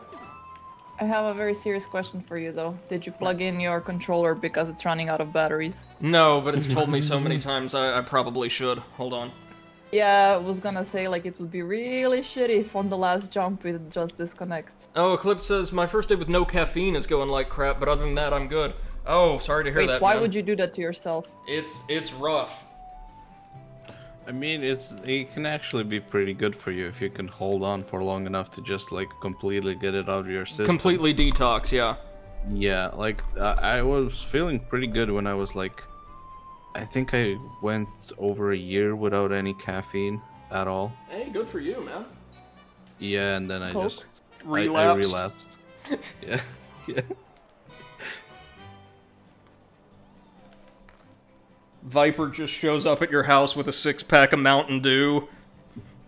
Like, return to the fold, my child. Wow. Christ. Okay. Let's try this again. This time with Super Bells. Just a pair of cat suits. Why not? Fuck it. Fuck everything.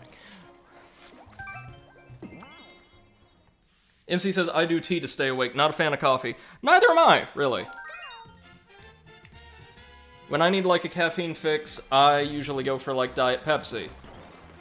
Oh! Check this out! I never noticed this. After unlocking the post-game, the little rocket that we take to World Star will actually appear in the background there. That's actually really cool. Good on you, Nintendo. Good design. Final stage slowly breaking me, but good design. The tradition of really difficult final stages being present in Mario 3D platformers would be carried over to Super Mario, or sorry, originated in Mario Galaxy 2 with the Grandmaster Galaxy, and would be carried over into Mario Odyssey's Culmina Crater, or the darker side, which is also really, really, really hard. But again, all of these are designed well, so I can't complain beyond, oh god, this hurts.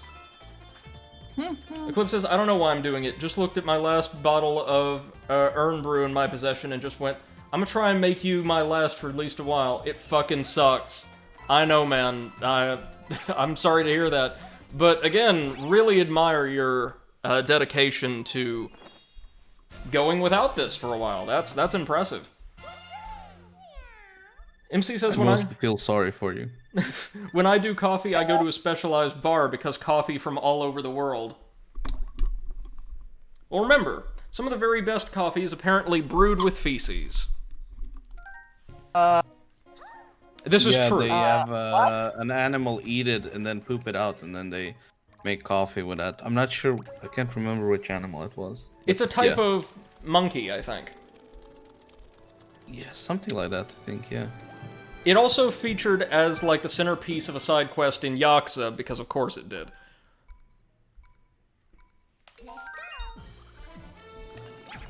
Imagine being so rich and having so few problems that, like, you have a wonderful cup of coffee and you're like, huh, I bet this would be better if something else less fortunate than I ate it and then shat it out, then I drank it.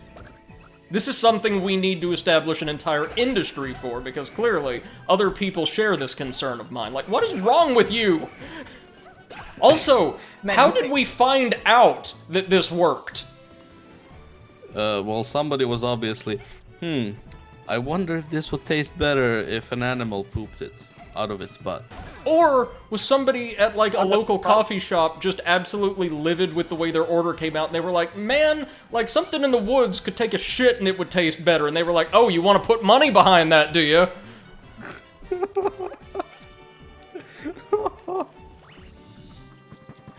Oh god. Honestly, that sounds like it A good idea. plausible, yeah. Somebody lost a lot of money that day.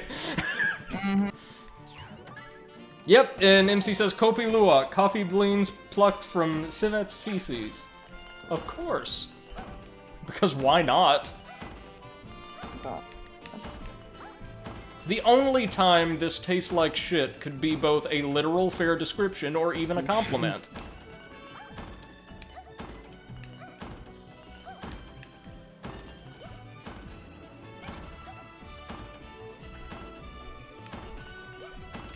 One thing I do like is the little motes of starlight that populate the entire area, which, coupled with the soundtrack...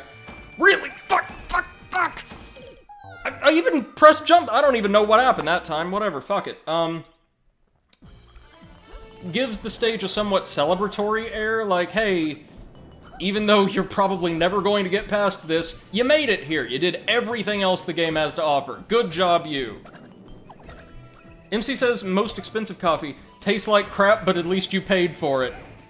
Ah, yes. The 1% motto.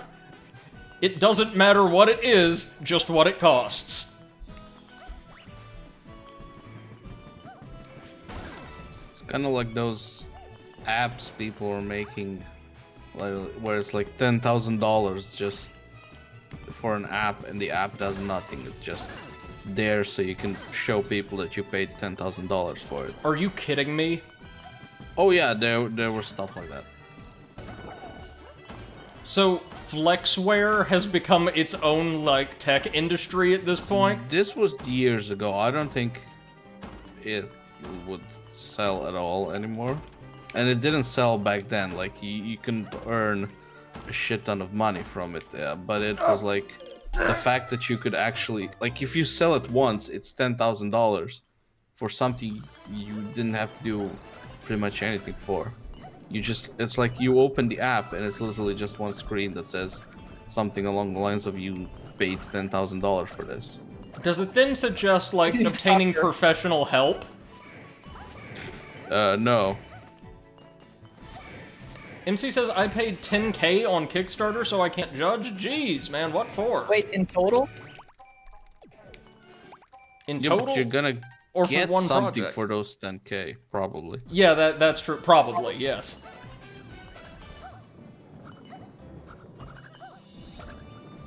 Ooh, we could also do, like, a series of podcast episodes covering, like, terrible or failed Kickstarters. That's always been a topic of yeah. interest for me. Oh yeah. What about all the people who've just tried to sell sticks? Or beer? Or What? dictator-themed sunglasses? That's a thing. MC says on one project, could I pay $10,000 just to get my green stars and stamp and go home? Wait. What did you pay for? Now I'm interested. Has What to did be you think something it was industrial, worth that fee? or I don't know. Or Star Citizen. Oh god. Well, no, sorry. 10K might get you half of, like, one ship in that game. Never mind. Divinity Original Sin 2. Okay. Alright. Wait, 10K for what? For like was that, helping like- them in development? Yeah, towards Divinity Original Sin 2, he says. Ah, okay. Did you at least get some good shit? Got a character included in the game, it seems. Okay, yeah, that's pretty cool. Yeah, but usually they also have something personalized for people who dish out that much money. Eclipse says, I almost backed Day of Dragons on Kickstarter. Almost. I don't know about this one. Do share. You don't know about it because obviously didn't do that well because Eclipse didn't back it. And they didn't have enough money. Yep. It's all your fault. How dare you?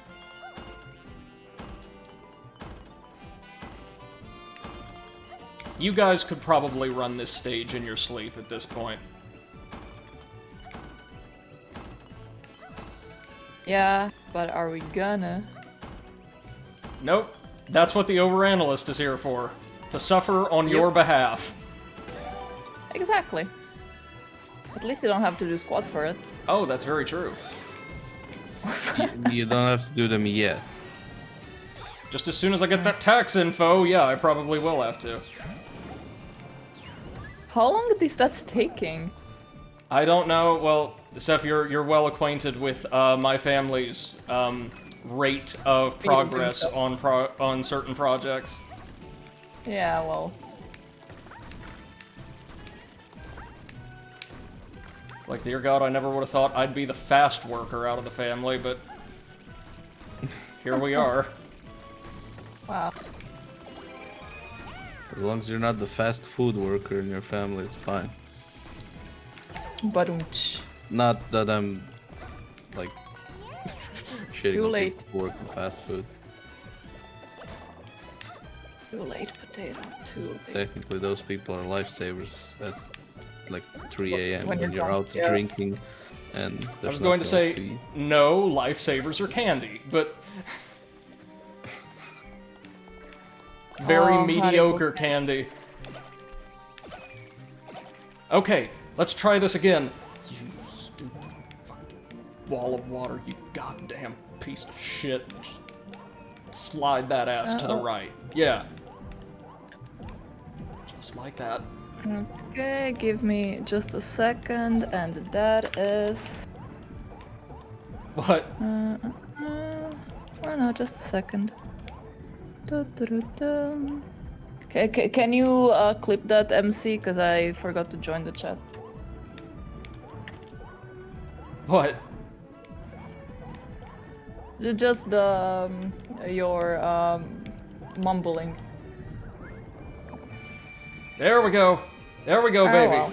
Okay, now it's all dash panels. Can't take one hit. We're probably going to fail this, but that's all right. We made it this far once. We can do it again.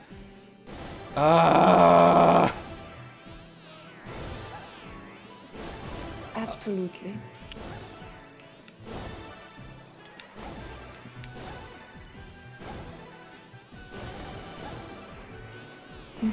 Dámelo, dámelo.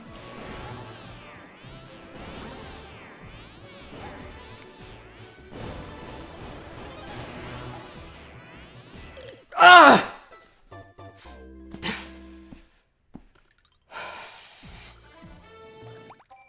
Alright, that was the tail end. If we had gotten all of those markers, we would have made it. Fucking hell! One more try, though. One more run once we've got our 2 super bells. We got this. We got this. We made it to the very end. We're getting farther every time. This is gonna be easy. Eclipse says, well, it is getting better, but there was a load of nonsense where the Kickstarter wasn't just for the whole game. Wasn't for the whole game, just 5 dragon assets to go into the game. They got way more money than they expected, and nothing was done with it for a long time. Everything they showed for about a year was an asset flip. Oof! The game is still barely a game, and updates are sparse. Oh, dude, that's awful. I'm so glad you didn't fund that.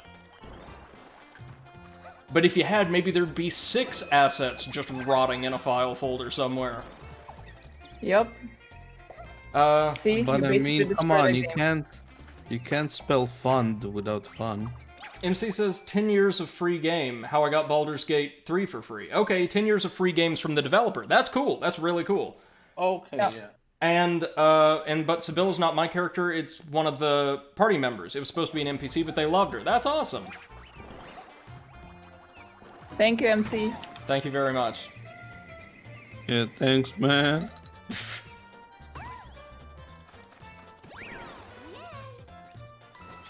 Kudos to Nintendo, though, for making something that's not just difficult, but, like, mind-bendingly so. In this game. The game that was all jokes and smooth toad for 98% of its playtime. Jokes and smooth though. Eclipse says fund is just what happens when you give fun the D. Okay, sure. Hi. Alright. Does make sense, though. Oh, I'm losing my mind.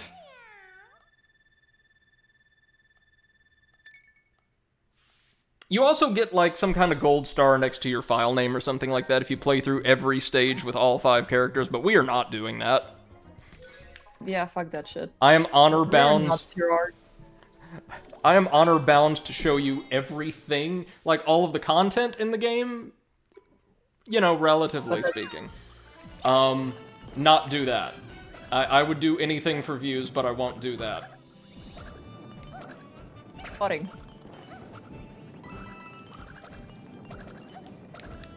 And Seth, do you know what we'll be doing over on your channel after Banjo-Kazooie is completed? Are we going straight to Banjo-Tooie? Yes. We're gonna make it a series of... Do you want to play the Game Boy game, or...?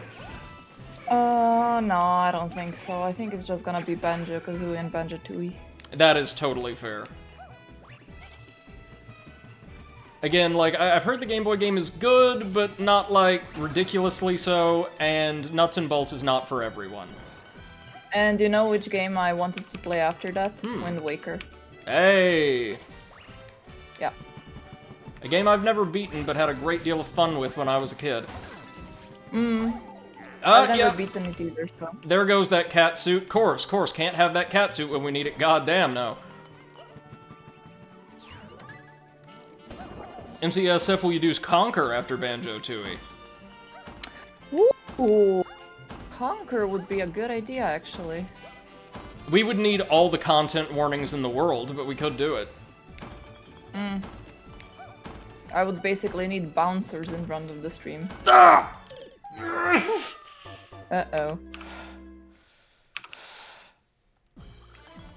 See, to have my little strategy that I use to cross the beat blocks work effectively, you have to jump at the very last moment before they vanish so that the hover will expire just after they reappear. However, if you're just a fraction of a second too late, you will hover because the game will have detected the platform has despawned and that you're falling. And you won't be able to get that extra height.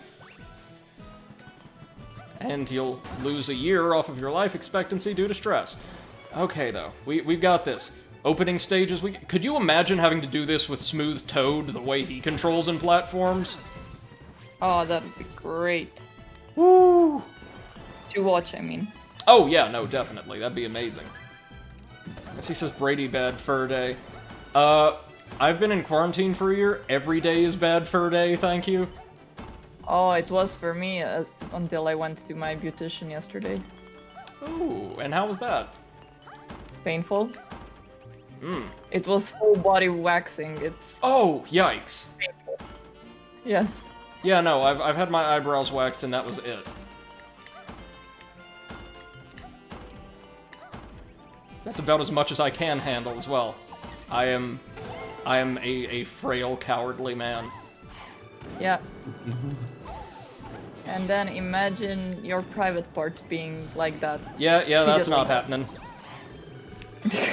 Yeah, that's not pleasant at all. Especially when they take it out with the roots. Oh! Oh my god, that's...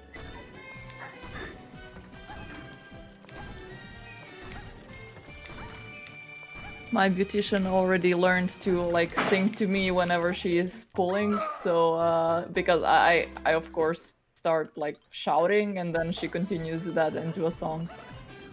Doesn't help at all, but it's funny to listen to. I don't think there's a thing in the world that can help that. Yeah.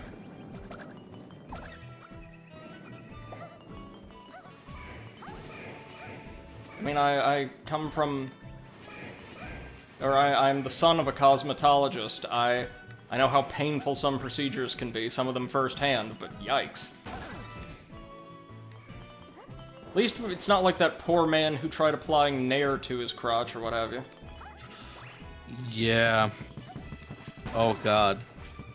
Like, imagine you if your choice was getting waxed or having like that applied. Oh, waxing guys with a seen the- professional, definitely. Have you seen that video of that woman that put Gorilla Glue on her head? What? No, why? No. Yeah, she's called Gorilla Glue Girl now. Of And course. she was like that for a month. And in the end, like doctors couldn't help her, nurses couldn't help her. In the end, she had to go to a surgeon that like did surgery like on her head to unstick everything. Whew. Lord Almighty. Yep, because she thought Gorilla Glue would have the same effect as you know the Waxing. the spray. Yeah. Oh, of course. I can follow that logic. That makes perfect sense. Yeah, and she made a video, of course, about like warning people not to put Gorilla Glue on her head because apparently people need that warning. Well, apparently and at you least can see, one like- does. Yeah, her hair was so shiny from the glue.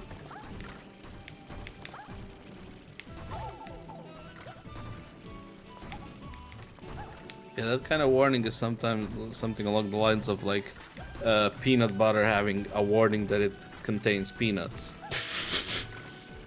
Wait, peanut butter contains peanuts? Surprised Pikachu face. Yeah. Speaking of, okay. Now we're just in hell. Okay, just in hell. We can handle this. Just in hell. Without the point.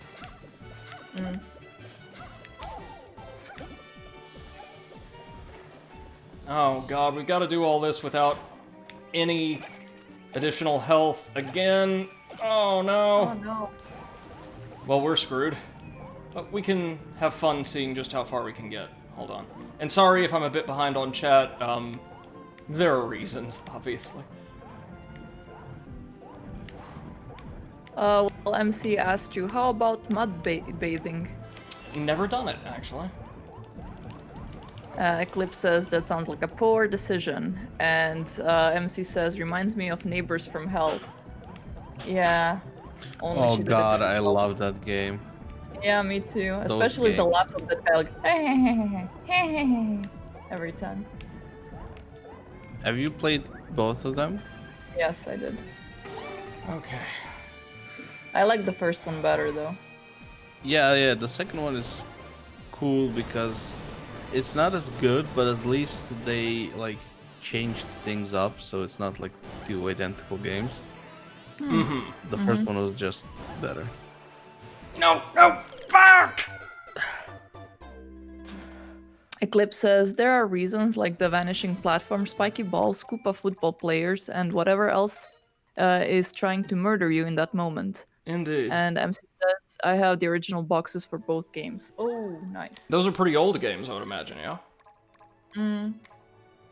Yeah, I think I played them when I was in elementary school. Oh, and apparently MC says there was a third one? Was Huh? there?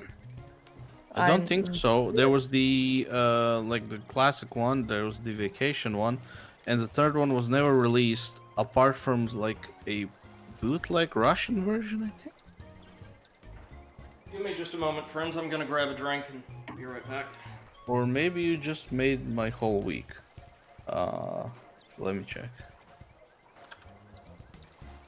That's how he stops playing Final Fantasy VII Remake. Oh yeah, Neighbors from Hell 3. That's like the bootleg Russian version. At least from what I can see on like the downloads. Yeah. It like only published in Russia, Neighbors from Hell 3 in Office. Aw, too bad.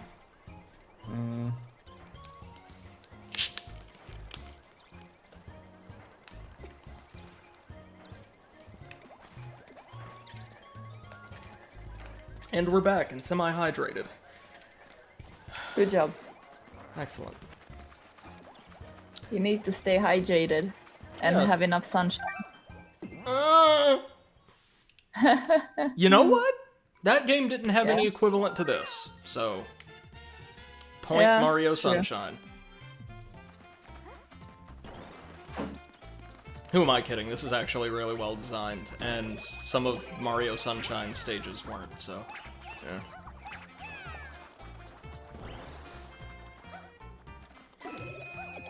I was kind of disappointed that in Bowser's Fury, Bowser Jr. isn't like a fully controllable character. Yeah. I would have loved to True. have seen his bizarre little suits. Ah, thank you, Eclipse. I appreciate that, man. We're gonna get this. Me and you guys, right here, live on stream. We're almost there. If we can make it to the end with like just one spare hit point, I am absolutely confident that I can handle that. Yeah, don't worry guys, the end is near. The end is nigh. I think. Yep.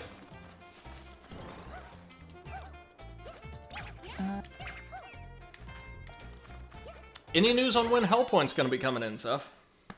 I received an email this week that it shipped. It's just going to So- arrive in like a plain white, somehow textureless box. In a Like- transparent box. No, like perfectly rounded edges and everything. I was thinking more that they're gonna make sure that my delivery guy, hands me nothing and he says, the dev said that this is what you ordered.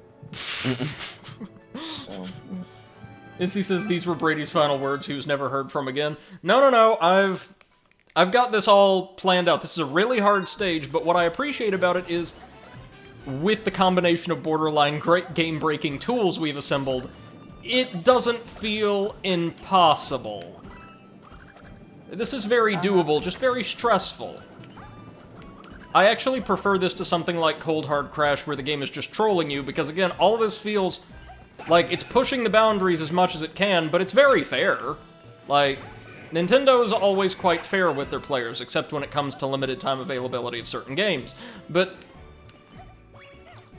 Or letting you like post content on YouTube or Twitch. I or mean, letting fair. you make add-ons for games or making add-ons for the consoles or something like that.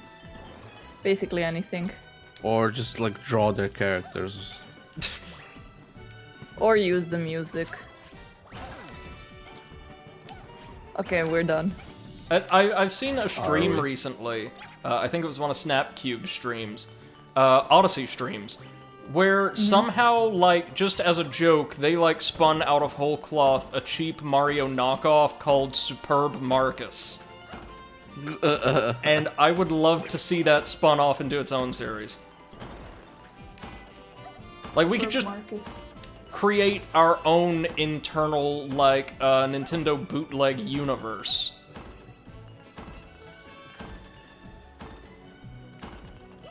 In which, well, I mean, if you're talking about making an entire canon of Nintendo bootlegs, the representative for Mario would obviously have to be Fortran. Obviously. Better known as Granddad. You guys are familiar, right? Yeah. My favorite bootleg of all time. VII Granddad. Spawned a number of, like, fan projects, including, I think, 8 Grandma, 9 Granddaughter, 10 Grandson, and so on. Oh god.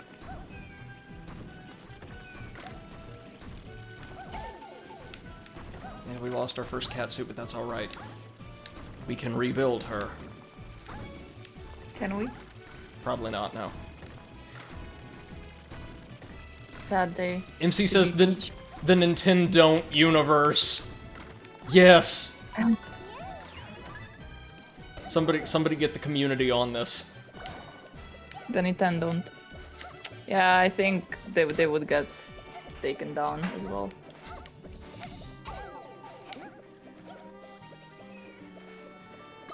Okay, catsuit. Let's do this.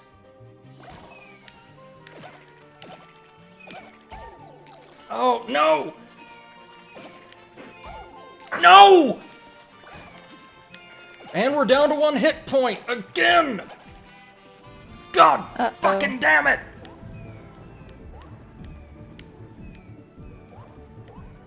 It's because at times the stage runs like a fucking auto-scroller, like it just... If you're doing everything properly, the game will play itself for a minute, but dear God, if you're half a second out of sync, it's going to mulch you. Oh, dear Lord. Sorry, we got this. You can do this. Or not, never mind, fuck it, sure. I don't think I touched that spike, but... Nope, that did not look like you touched it. It's okay, it's okay. Whoop, sorry, pressing the wrong button. Let's go get our power-ups and try again. Again, I don't have any genuine complaints here, aside from this is just really, really goddamn hard. Hmm. And I know this doesn't make for enjoyable viewing, I apologize for that, but... No, we're having a lot of fun. Especially when you rage. Yeah. It's not rage as much as it is anguish, in my case. Okay, then we have fun when you anguish. Yes, perfect. Rage implies, like, a fairly confident anger, like, I'm angry at the game. Anguish is like, oh god, I'm in pain. Please stop hurting me. Super Mario 3D World plus Bowser's Fury. I've had to deal with a forging ring all week. Gimme this L. Eclipse says, I'm having fun, it's fine, thank you. MC says, if you need to, Brady, grab one of those forged papers and tear it down live on stream. I cannot do that, but I would love to. It'd be the best stress reliever if I was able to do that. The forged papers, again, aside from the way they were written, like the syntax not making any sense, the content and the way it was presented was relatively fine. That's why it, like, got past my radar the first time around. Yeah, but, like, if they have to, do shady things to circumvent the, like, plagiarism checker, it means they didn't actually write it. No. What I mean is the ghostwriters did that, right? But it appeared to me to be a paper with poorly constructed syntax, like someone who didn't know how to write well, but had good ideas. The first one did. But that's also because they weren't pulling in outside resources or citing things improperly, because I gave them like 2 little bitty documents and said, here, work with these exclusively. So the forgers were able to do that. The second paper was just so far out in the weeds. But I do see what you mean, Potato, definitely. There's just a lot of things you gotta keep an eye out for, especially when you're teaching an online class, because everybody hates those. Myself Yeah. included.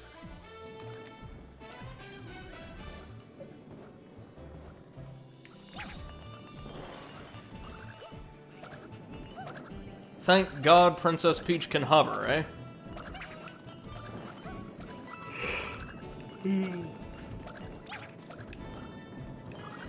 You guys ever watch the old, terrible 90s Super Mario Brothers cartoons? Oh yeah. Oh yeah, on I the love VHS those. tapes.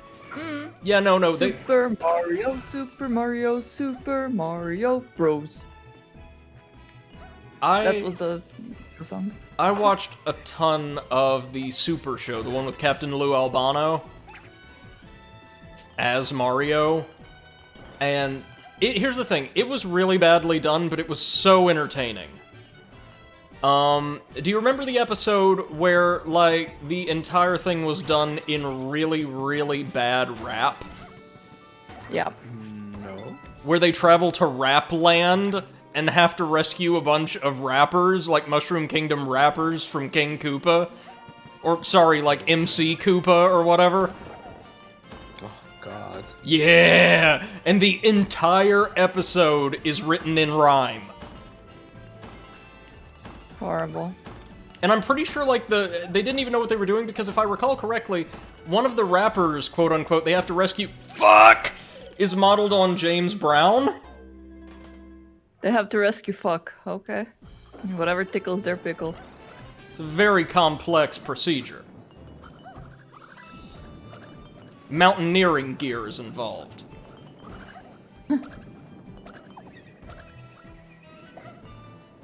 Hey, Bombas Warpath, welcome to the stream. Hope you're doing well. They say you have to run, not walk. Oh, I know. We've made it to the very end of this stage before, only to fail at the 11th hour. But glad to see you. Hope you're having a great day so far. Oh, alright. MC says, did I ever mention about faking selling our services, making the software for the first programming project? This, you did this, or, the troll you're dealing with has? That sounds like a thing MC would do. We've got a pretty nice amount of coins. Yes, I'm so stretched for commentary, I'm going there, I'm sorry. That's the amount of followers that you have as well. Really now? Yeah. Lovely. Is he still at 69? I think so. Nice. If somebody Yes, 60. if somebody follows him, I'm gonna have to unfollow to keep the number. Yeah. Fuck! Bye, Brady. Yeah. He says, we basically had a couple of people coming to me or one of my friends and asking us to do the project for them, and one or two even offering to pay. We created a fake invoice and put it on the mailing list, and it angered a few people. But a few came with the invoice, asked for us to do it, we were like, lol, no. Wow. See, I think the shadiest I've ever been ordered to get at my job is, again, having to fake interest in, like, the paper mill in order to root it out. But the dude was very forward. He was like, hey, here's my WhatsApp number, here's our rates, here's all the things we can do to help you cheat, here's the student who cheated with us. Yeah, can't wait to work with you. And I'm like, brother, you've sent it to the teacher. You've done. Did you tell him again? No. No? Just left him hanging because of the order not to communicate or do anything more with the student. Right. So what I'm going to have to do this weekend is draft an announcement to the class saying, like, hey, here's what's going on. We've had a paper mill infiltrate the class, and I have confirmed with other students they received the email. I'm so sorry this has happened, and you guys have all done fantastic work. I really appreciate the opportunity to work with you, but just the circumstances we're in force me to say this. I'm sorry I have to. Like, if any of you elect to take this paper mill up on their offer, and I detect that you turn in plagiarized work to me, I will take the harshest sanctions possible, because I'm not assigning any kind of hard due dates, I want to work with you guys any way I can, and that's a violation of my trust, and the one thing I can't abide. Sorry. Yeah, like I'm not that is really fair. for cheating in college. Right. Cheating in high school, that's fine. That's like, stupid shit that you mostly won't even use. but you know, I've told you about a coworker that asked me to like um take the test for her brother. Yes, yes. I was like, Bicycle. no. Not even the brother asking you, like, himself. Of course not. No, well, he doesn't know me, but she was like, her brother needs help, and I'm like, sure, I can help him. Like, Tutoring or something, you thought. yeah, or like she sent me the pictures of like the previous test he has, and I was like, I just solved it and sent her the solutions. And she's like, no, I need someone to like solve it. He needs someone to like take the test for him. Sit 'cause the it's online. exam for him, God above. Yeah. Which is, and he paid like a little under Six. 100 euros someone Yeah. to do it for him. Ah, there we go, down to 1 HP. Maybe I should start doing that. What? Like solving people's tests for money. Uh-huh. No, I'm just joking. I was about to say, if your name shows up in one of my classes... I'm gonna write the essays about Balkan Wars. What about the Tintin? You know all about that too now. Oh yeah, of course. And the city of Gatorade. City of Gatorade, the famous city in Bosnia. Deprived of all of its electrolytes during the conflict. Oh yeah.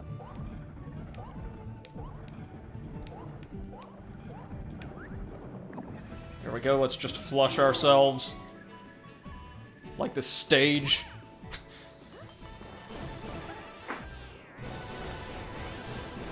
You can do it. Oh, I know I can. The question is, will I?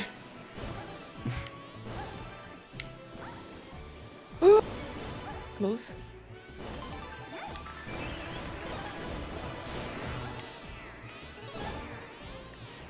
Ah! No. Fuck! God damn it! And you've noticed, it's because I only ever have one hit point because something stupid'll happen and I'll get hit by the same thing 2 or 3 times in a row and lose whatever power-ups I have on the way. Every time. Oh, Yeah, God in heaven. that sucks. The timing required for this stage is unlike anything I've ever seen before. Well, no, sorry. I have seen it before. There's certain areas of Calm in a Crater in Odyssey that require timing that's just as tight, but there's also sections that allow you to breathe a bit more. I understand, given the design philosophy they had at work for 3D World, there's not a lot they could have done to really make a challenging stage other than require pinpoint precision at all times. Again, it's not a bullshit stage. It's really not. I'm just not doing it well. I appreciate that, Eclipse. MC says the most shady thing I did was recompiling a Linux kernel on a remote computer to screw with a guy who'd been a jerk to me for a whole year. I cut down his exam time from 4 hours to 2. Nice. Nice. I was also asked to forge a document for a girl that seemed interested in me, as if I would, except committing a crime for someone I do not know. Well, apparently, someone involved in my class had no qualms about that.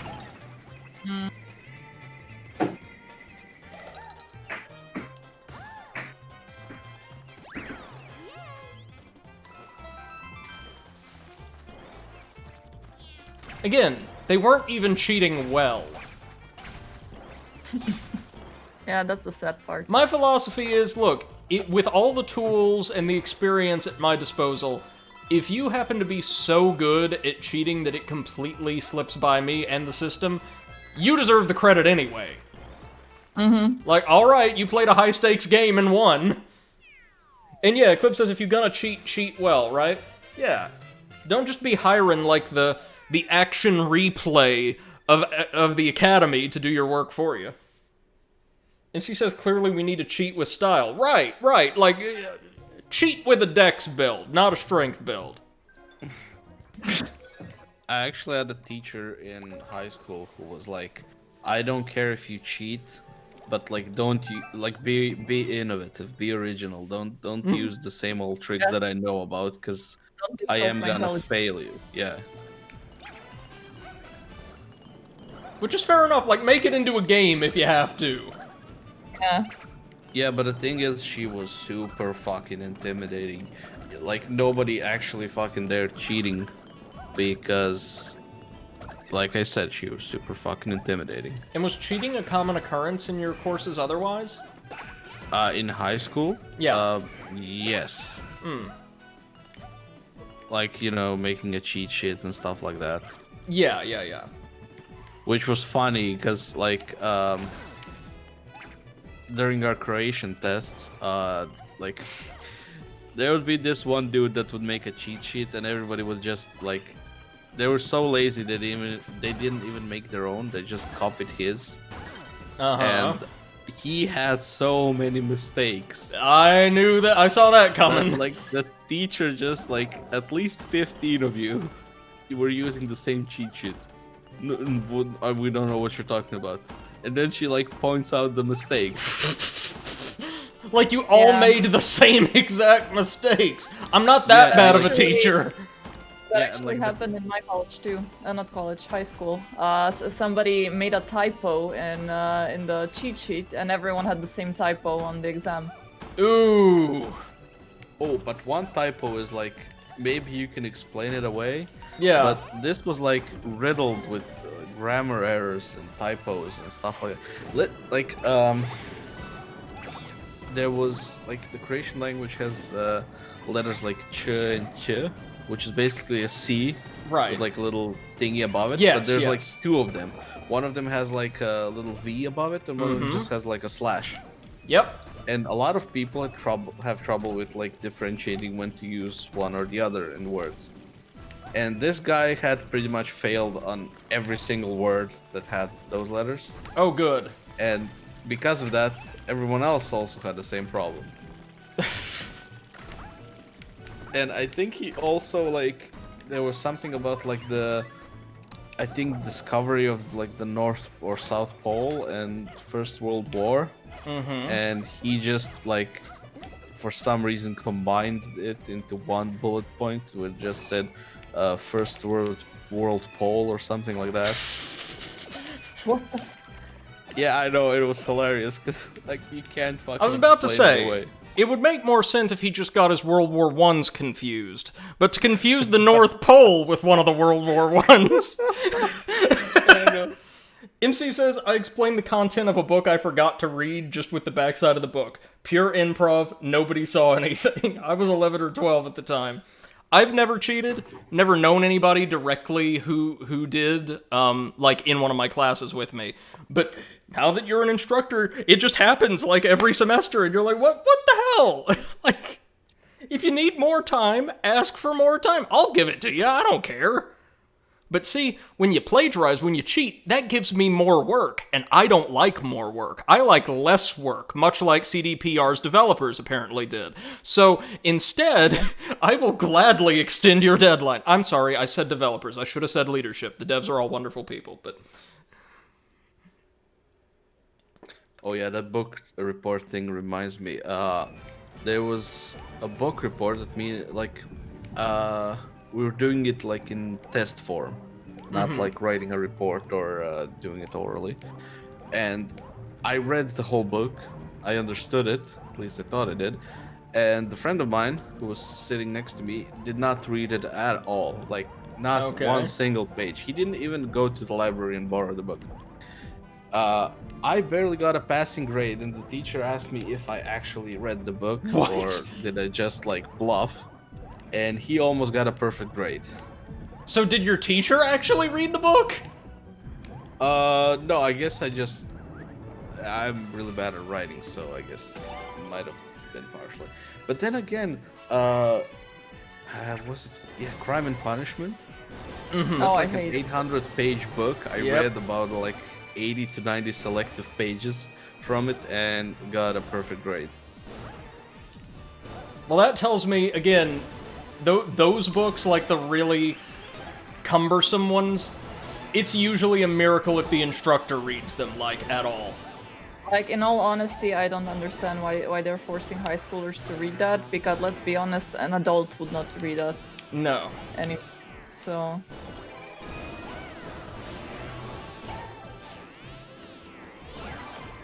I mean, maybe I would read it because I really want to. Watch this. This is really cool now. As long as we make it Okay. through. I'm watching. Thank you. Go to hell. We made it! This is it! Yay! Nice. As long as I don't shoot myself out. I don't think there's any exits, so if you do, you've broken the game. Man, I've seen it happen on live streams before where the game just conspires against you. Oh, hi, Plessy. Okay, hold on. Hold on. Let's get everything. I'm getting everything. Getting everything from y'all's asses. Okay, so we made it to the end. Fuck you. Fuck you, your name is stupid. Fuck you. Fuck you, you're in the wrong game. Fuck you, you have your own game. Fuck you. You're Lil Jon, you're cool. Fuck you, fuck you, fuck you again! There's a clone of Oligold. MC, can you Somebody clip this, yes, please clip it. Yeah. There you go! I want that as a button Thank on the you. soundboard, Thank like, you. Fuck you, fuck you, you're in the wrong game, fuck you. Oh, you Eclipse thought says- I'm not gonna make that a soundboard? Oh, I am. That's Oh going god, straight on that my stamp is stream deck. awful. Eclipse says, I think the school systems, at least in Scotland, discourage people from showing weakness. So they try to cheat to be on time instead of being honest. Like just saying to your teacher, I've turned in every essay on time, but my 6 other classes slam me with homework and I can't do it. Can I get an extension? They're conditioned not to ask or get verbally flogged. That's awful. My instructors that I've encountered in my, like, real academic career, since I was homeschooled, and we all know how ineffective that can be, have been demonstrating varying levels of lenience when it comes to late work, but generally, the practice I've observed is, if you're a good student and you try and you're, like, dedicated and present for the rest of the course, if you need a little more time to make something good, then yeah. But sorry, real quick, you see these lives, how many we got? 100 some odd? It doesn't matter, back to Champions Road, here we go, that's everything in the main game, but now that we got them, let's just see, dive back in, 125 lives? I don't need them. Fuck all y'all. You can have them. Here, you want these lives? Here you go. Here's those lives. There's 1 life, but that ain't enough. You want some more? That's okay, son. I got you. I'm done. I'm done. Never have to deal with this again. Suck it. Still not done. Still not done. That's alright. That's okay. You want a few more Champions Road? I pay tribute. Huh? Fuck you. So stupid. MC, please don't betray us. MC says, I remember helping someone cheat a science test by writing the answer with a super obscure reference, and the teacher saw it, read it, grinned, and left it there. Well, see, that's too lenient in my eyes. That means we can actually carry on with the game that was added for the Switch. We're done with Mario 3D World, and what an ending it was. I hope you enjoyed that. Very celebratory. I'm oddly proud of that little breakdown. Yeah, I gotta say it was better than the one in Sunshine? Or Sunshine? Sunshine's where I started the red coin auction thing, but are you thinking of Bloodborne? And Yeah. yeah. And Eclipse provides us a quote we can plug in to the quotes page. Oh yeah. Potato, will you do the honors? Oh yeah. To be honest, I'd put that under his description on your website. To replace Or under the testimonials. Nice. I don't often lose my temper, but when I do, it's usually something to see. Oh, Cocaine Star, lovely.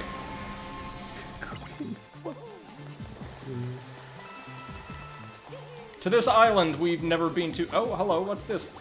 Ah, that's going to take us to the Cocaine Clouds.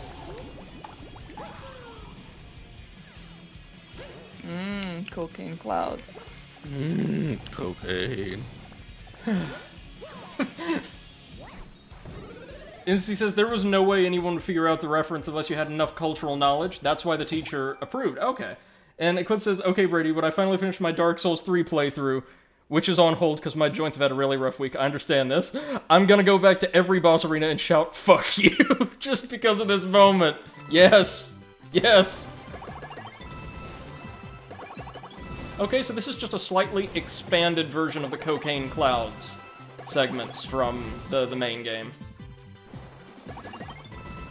I mean, apparently Mario is not only into tax evasion, but also drug dealing. No, Yoshi, performed tax evasion.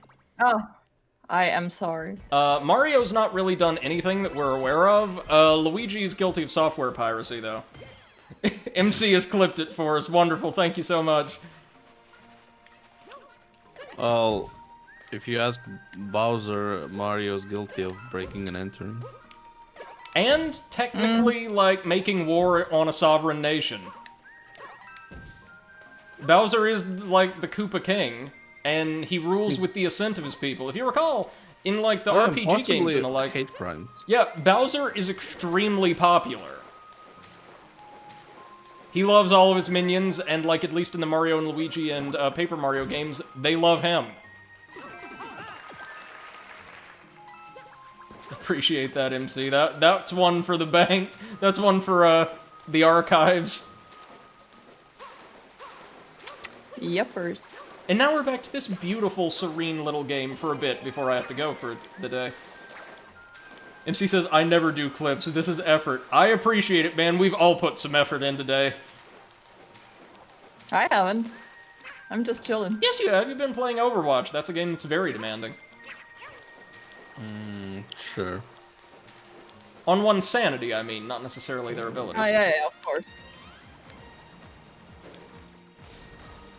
Okay, so there's a Plessy Ring challenge. Alright, I've seen Superman 64. I know your game. Wow. Why would they pay tribute to that game? No idea. It's... The soundtrack for this little add-on is gorgeous, though. I approve. Oh yeah, especially when Bowser comes. Yeah, I do like the really, like, aesthetically distinct heavy metal theme they gave him in this game. And I'm not, like, a metal fan. I just think it's really, really suiting. Are you a wooden fan or a plastic No, he's fan? a human being. I'm a Soul fan, so I guess, like, really tacky, like, multicolored dance floors, LEDs, and polished gold.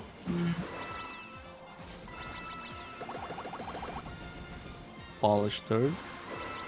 Polished dirt? No. I'm not a huge fan of whatever Cyberpunk will be in a few months. Oh, that's pretty optimistic of you. A few months. A few months, yeah. I mean, somebody's gotta be hopeful, right? And who else, if not the overanalyst? Over hopefulest. Over-optimist. MC says, maybe it's a ukulele reference. Galleon Galaxy for the win. Oh, yeah. Easily the best part of that game. Easily. And the one stage that shows, like, the very greatest potential of the devs, I think. Beautiful stage.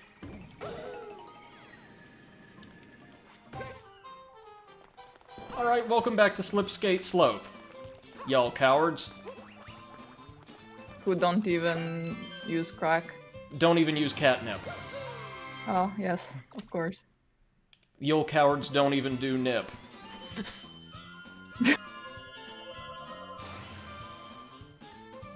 I love the color coding of each little set of islands, as well. Oh, yeah. That each set of islands has their own distinct architectural themes as well. This is like a ruin, as opposed to the more natural formation seen over there. Oh god, he's almost awake. Cheese it!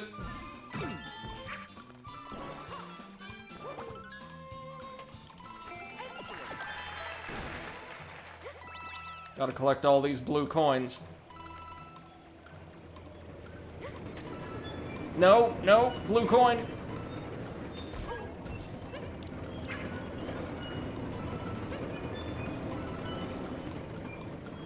Oh, damn it. Oh, that's alright. Oh god, here he come.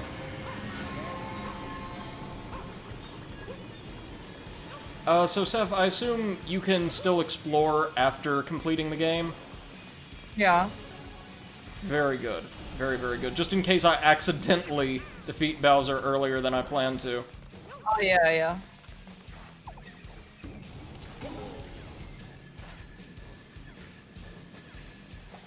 I've not seen a goopy Luigi anywhere. Luigi. Oh god, Luigi's so good. Yeah. Do you prefer playing as Luigi or Gooigi when given the choice? Luigi. He's faster because he doesn't like shiver from fear. That's true, he doesn't. Very astute, ma'am. He's a fearless motherfucker. But also a spineless motherfucker at the same time. Oh. This Only time when being spineless is something good. This is Luigi's paradox. He is so brave, yet he has no spine.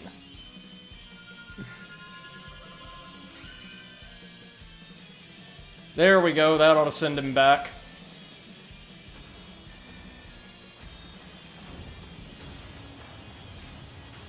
Motherfucker, I just completed Champions Road. I'm better than you. That's right. That's right. You better run. Step off. Fuck you. Fuck you. Fuck you.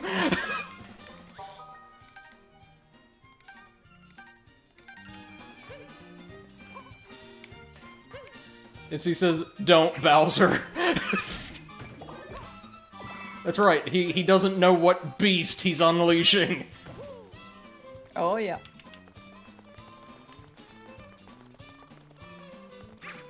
God, the soundtrack is so good!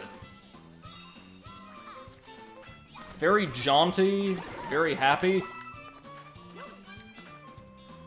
It's almost like, hey, you know all those horrible things you had to do for the past couple hours? Don't have to worry about those anymore.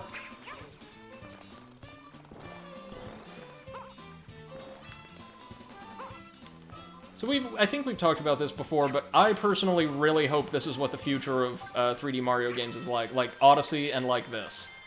Yep, definitely me too. Feels like the best way to modernize the formula while still creating a world that feels very Mario, right? While also just creating interesting new worlds that aren't the same few biomes over and over and over again. This feels like it could be the setting for, I don't know, a Super Mario fishing trip. And I'm cool with that. One of my least favorite things about Odyssey, in fact, is that we don't get to explore a couple of the way more interesting kingdoms at all. The Cloud Kingdom, and, dear God, the Dark Souls Kingdom, the Ruined Kingdom. Mm-hmm. Which is so good!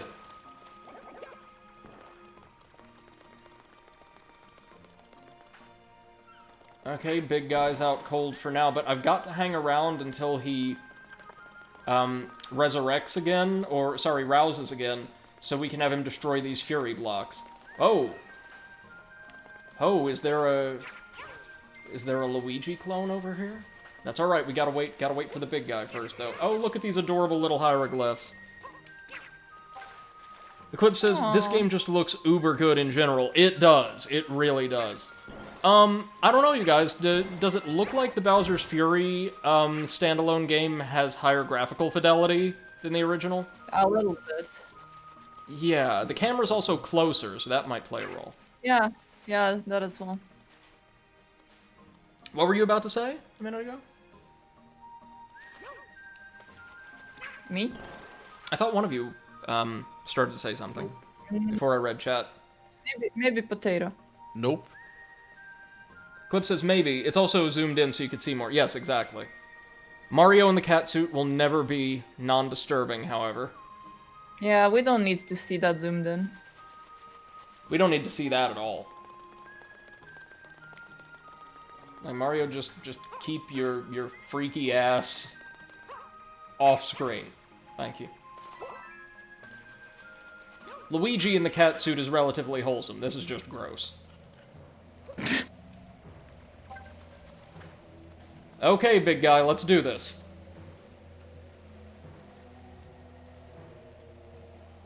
I do love the massive geyser of paint.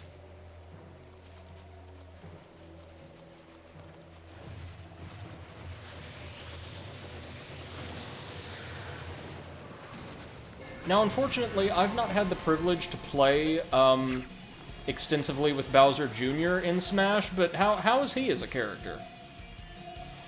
I haven't played with him at all. I've heard he Oops. usually occupies, like, the lower tiers, competitively. I mean, my friends that I watched play usually would go for Yoshi. What's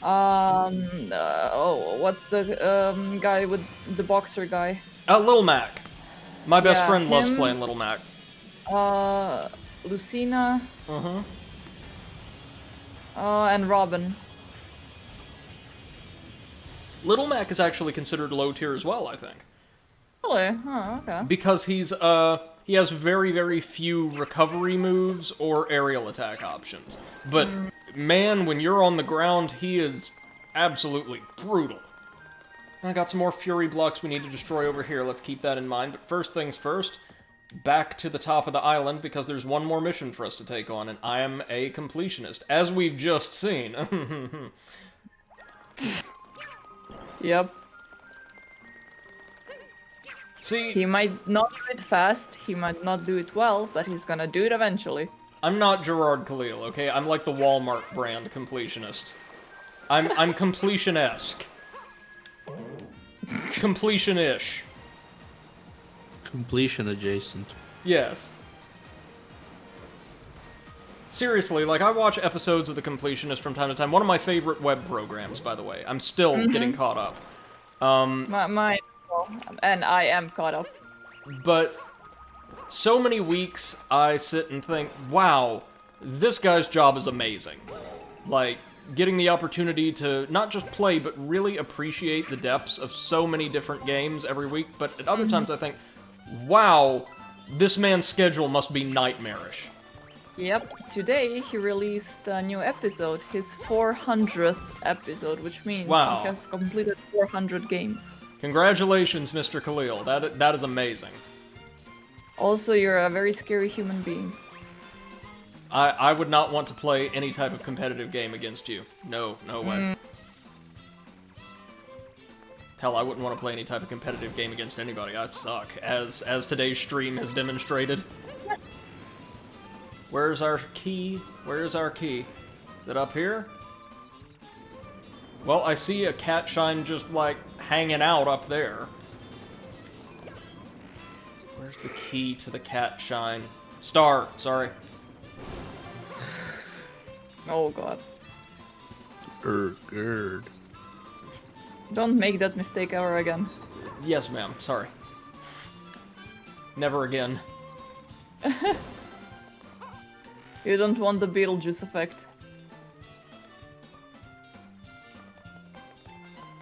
Just pick up that key. That's right, Mario. That's right, Mario. Now, how do we get it back to the top? Can we take this into the cannon with us?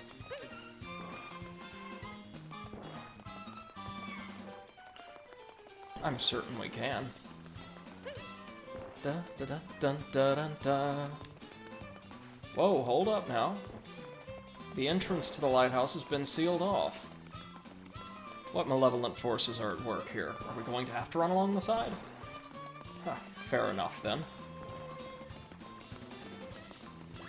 Oh god, it's the bees again. It's the cat bees.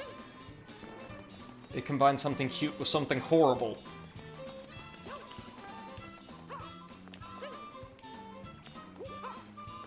Just like, oh, what would be a good example? That adorable rabbit Pokemon that turns into a drunk uncle. Oh my god, Scorbunny. I think it was Scorbunny. No, maybe not. No, like, you know the normal type from, I think, Sword and Shield or one of the previous generations? Yeah, yeah. With Diggersby, I think is its name. Diggersby, yes. Ugh. Can we take a moment to appreciate slash be reviled at the fact that its cry is just a belch? Sounds pretty okay to me. Well, I mean, we've got that butt skunk whose cry is just a fart, but come on, guys. Like, really? There we go. There's our cat star.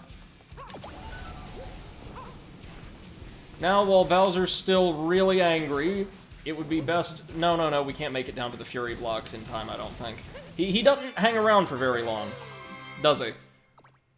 I mean, he's scared of you.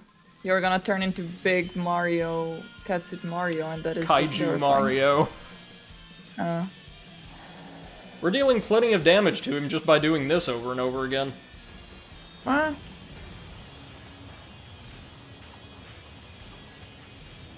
Thought you were gonna say something to the effect of after that last stage, you're just going to, like, pull out a machine gun and...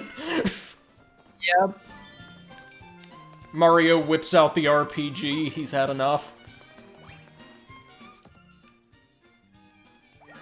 Alright, Plessy, save us!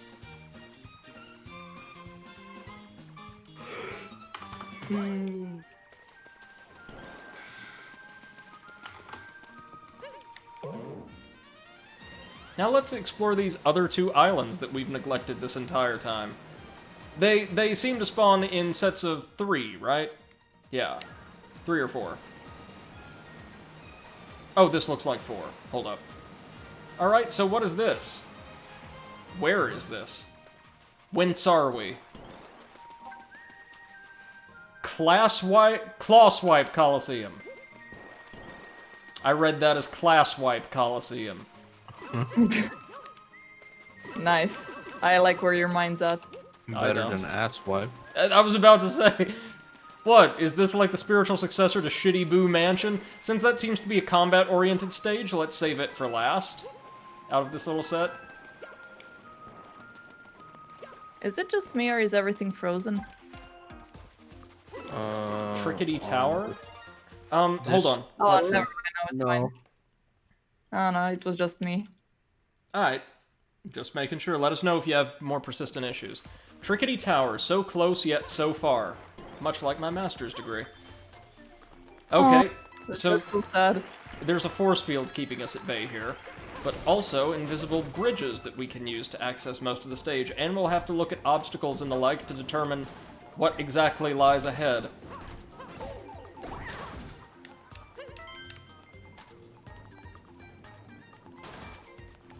Well, thank you for showing us the way, Spike, at the very least. Okay, there's some stairs here. Ow! Shit. The timing for these guys always screws with me. Hold on. Let's go ahead and pick up... Yeah, Boomerang Suit, why not? Now what awaits? Boomer Suit. Indeed.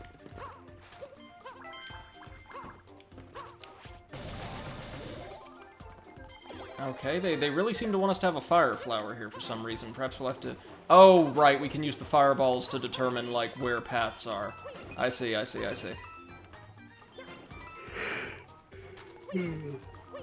Mm-hmm. Turn around. Every now and then. It's getting quite late over there, isn't it? Yeah, midnight 30-ish.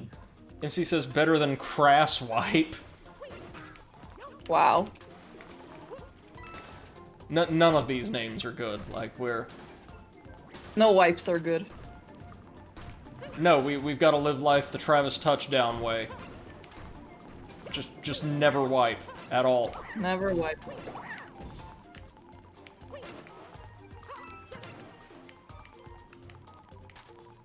Okay, how do we gather that one, though? I suppose we'll find out on down the road. First things first, we've got to gather this one. Way.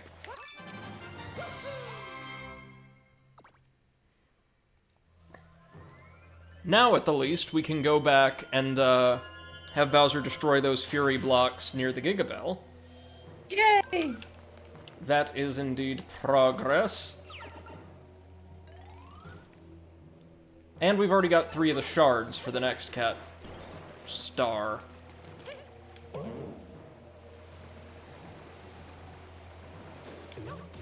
So, Seth, how did you find this game overall, now that you've, like, completed the whole thing, had time to reflect?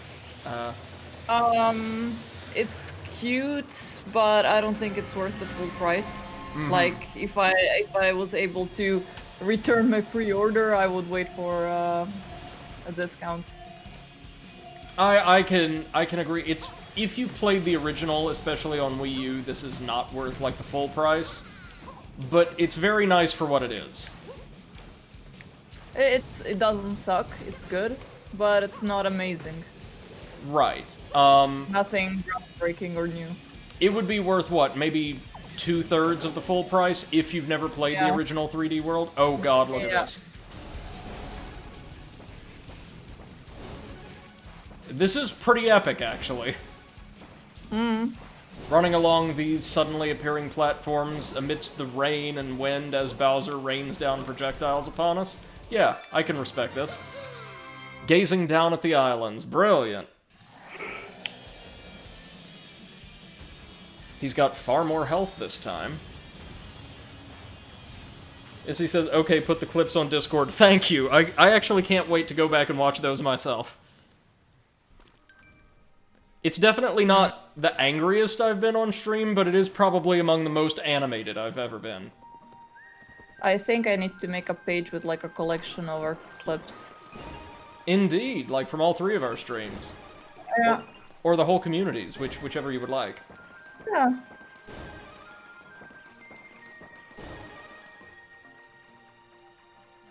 I am, once again, so impressed with all of the branding you've produced over the past couple days. Our own I thought website, it died. logos. Yeah. It is about time. Yes, I was ma'am. also thinking of maybe making a specific website for the podcast, so just for the podcast, but maybe that is gonna be smarter to make when we have a little bit more episodes out. Yeah, it's maybe. fine if it's on your page. Yeah, for now it's just fine on the page we have. I think. Yeah. Okay. Seeing as the Overanalyst podcast is, at least in the way we've envisioned it, one of the main draws of the team. Yeah. Oh, just shot Bowser Jr. there. Oops. Eclipse says, speaking of graphics, I think the rain and fire effects in this game make it feel better and more dynamic than 3D World, along with the camera. I have a clip where chat didn't tell me I was dying from poison. I caught it with like 2 ticks to go with that. Oh, yikes. That's nasty, man. I'm fortunate enough that my chat usually has my back, if only out of pity sometimes. Or not wanting to watch the same thing over and over again for hours. Such as the great Spyro 3 endgame skateboarding incident.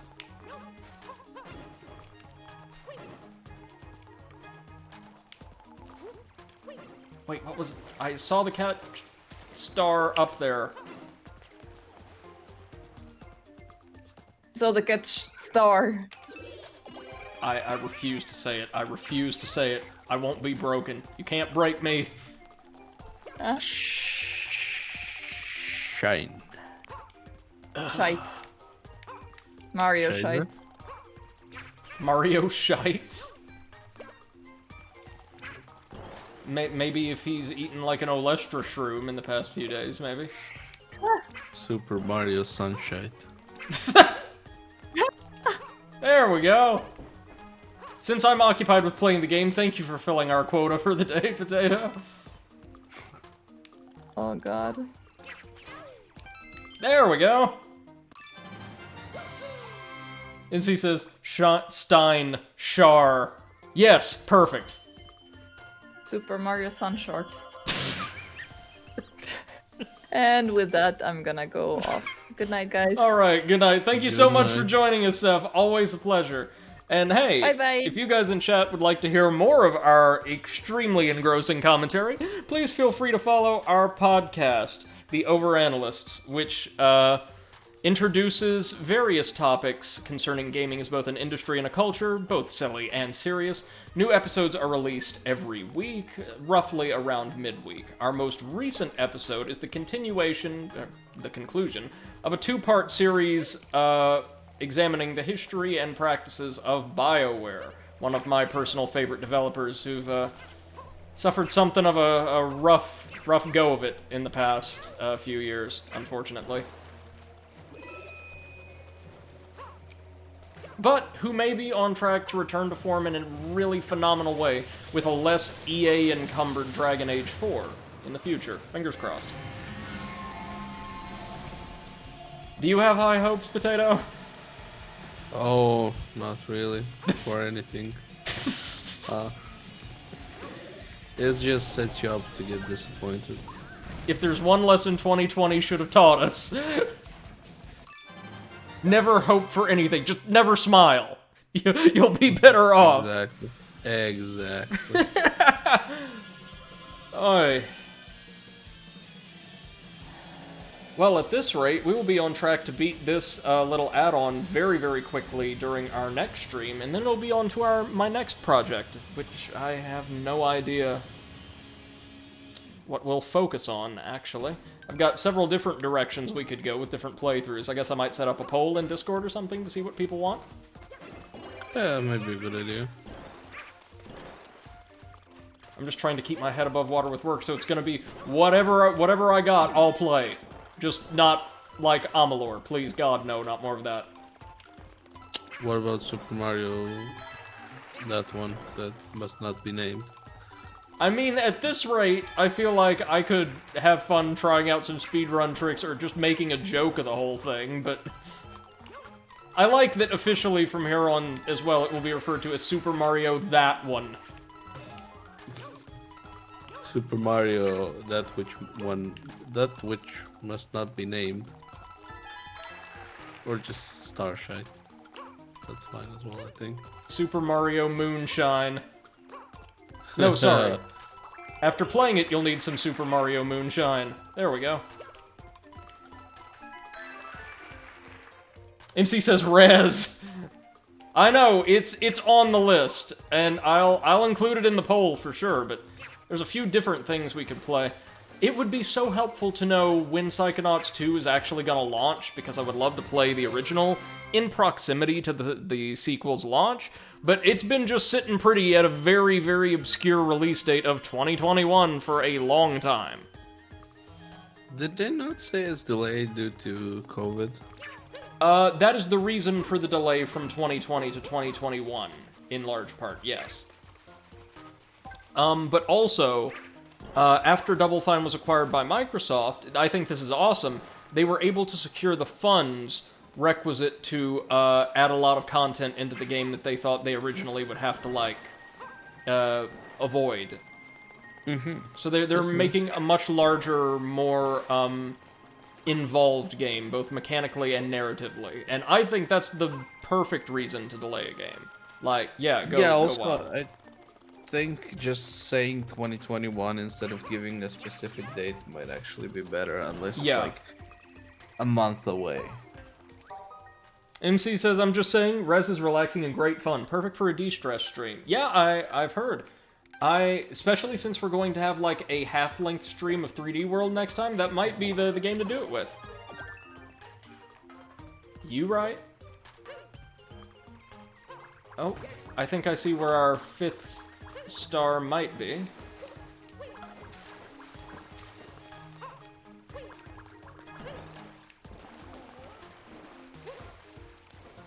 Okay, we're going to have to ride along these ice flows somehow. Or no, sorry, just ride one to the point where it overlaps with the cat star. Right.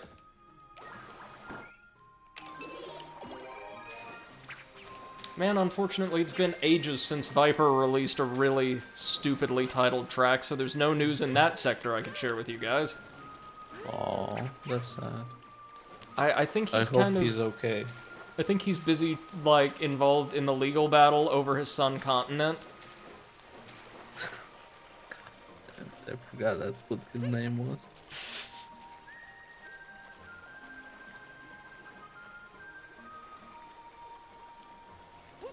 And he's not released a full album, I don't think, since maybe last year's... What was the title of it? The Top Mala?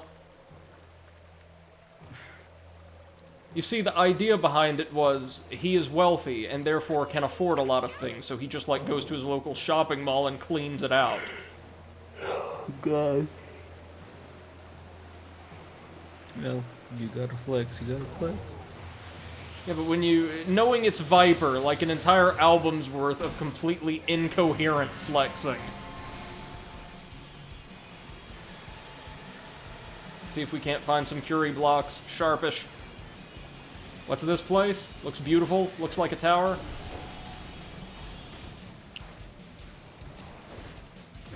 Another tower. This series of islands is really emphasizing verticality. Or we may just have to wait this out. I'm fine with either. Where's our guy? Oh, there he is. Hi. God, Bowser looks cool in this.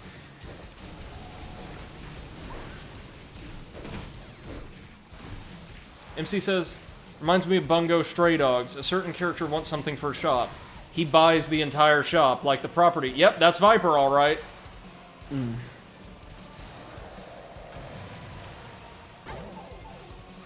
Oops. How did today's rounds of Overwatch go, Potato? It went okay. We won a few, we lost a few, but overall it was fine. Then I accidentally got queued on my own in like a silver matchup, and I won. And it was ridiculously easy. And is silver like above or below the grade you guys normally play at? Well, we normally play at around like gold. Oh, okay, so that was like ridiculously easy. Not ridiculously, it still depends on the rest of your team, and my team was very silver. But it was actually fine. Nice. Okay, so all we've got here is a time trial. Well, I can do that. Famous last words. Well, in the US, usually, like, the stereotypical last words are hold my beer, but, you know, same difference.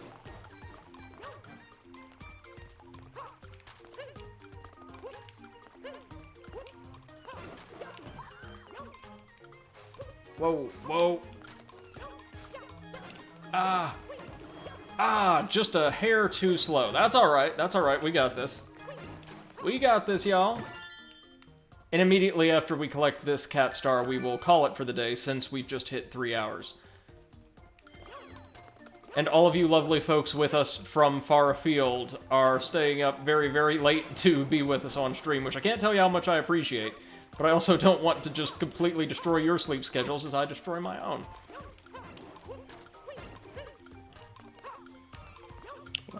Sleeping is for the weak. The official International Graduate School motto. Sleep is for the weak, as are emotions and humanity. You're just like a really, really bad, like, stenography software at this point. Okay. I think that's going to do it. That's one more island we've completed. I think we have 2 more in this little archipelago, and then we'll uncover whatever is over here in the last third of Lake Lapcat. Alright. Oh, Eclipse says I have D&D in 25 minutes anyway. Alright. Fair dues. Until next time, ladies and gentlemen, that's gonna do it for us. I won't be streaming tomorrow, as I'll be busy more or less all day, but hopefully we'll be able to return on Monday for a low-stress conclusion to Mario 3D World's Bowser's Fury mode. We're finally done with the main game. We got some great clips and great moments out of it. I'm actually very happy with the way that concluded. It was just as epic and painful as we would have hoped, and I hope you all have enjoyed this experience with me. Until next time, thank you all so much. A massive thank you to Seth the Overwitch and Comrade Potato for stopping by this stream and keeping us company. Really appreciate you both. Please, folks, if you haven't already, go follow both Seth and Potato. Potato is now streaming more regularly, isn't that right? Well, I'm streaming. There you go. After like 3 months. That's more regularly. Yeah, sure, technically, yes. What are you playing right now? Hollow Knight. I think I'm nearing the end. A couple more bosses and the last one and should be done. Have you fought dozens and dozens of bosses? Yeah, but not that many. I don't think there's that many, but yeah, there's a lot of them. Okay, I was about to say, because if you haven't fought like close to 2 or 3 dozen, I don't think you're near the end. Well, I've explored most of the map. I don't see that there's much places to go. I'm sure Seth can give you some guidance. But exciting stuff all the same. Go follow him. Go follow Seth. Thank you all so much. Have a wonderful rest of your evening, ladies and gents. And until next time, goodbye.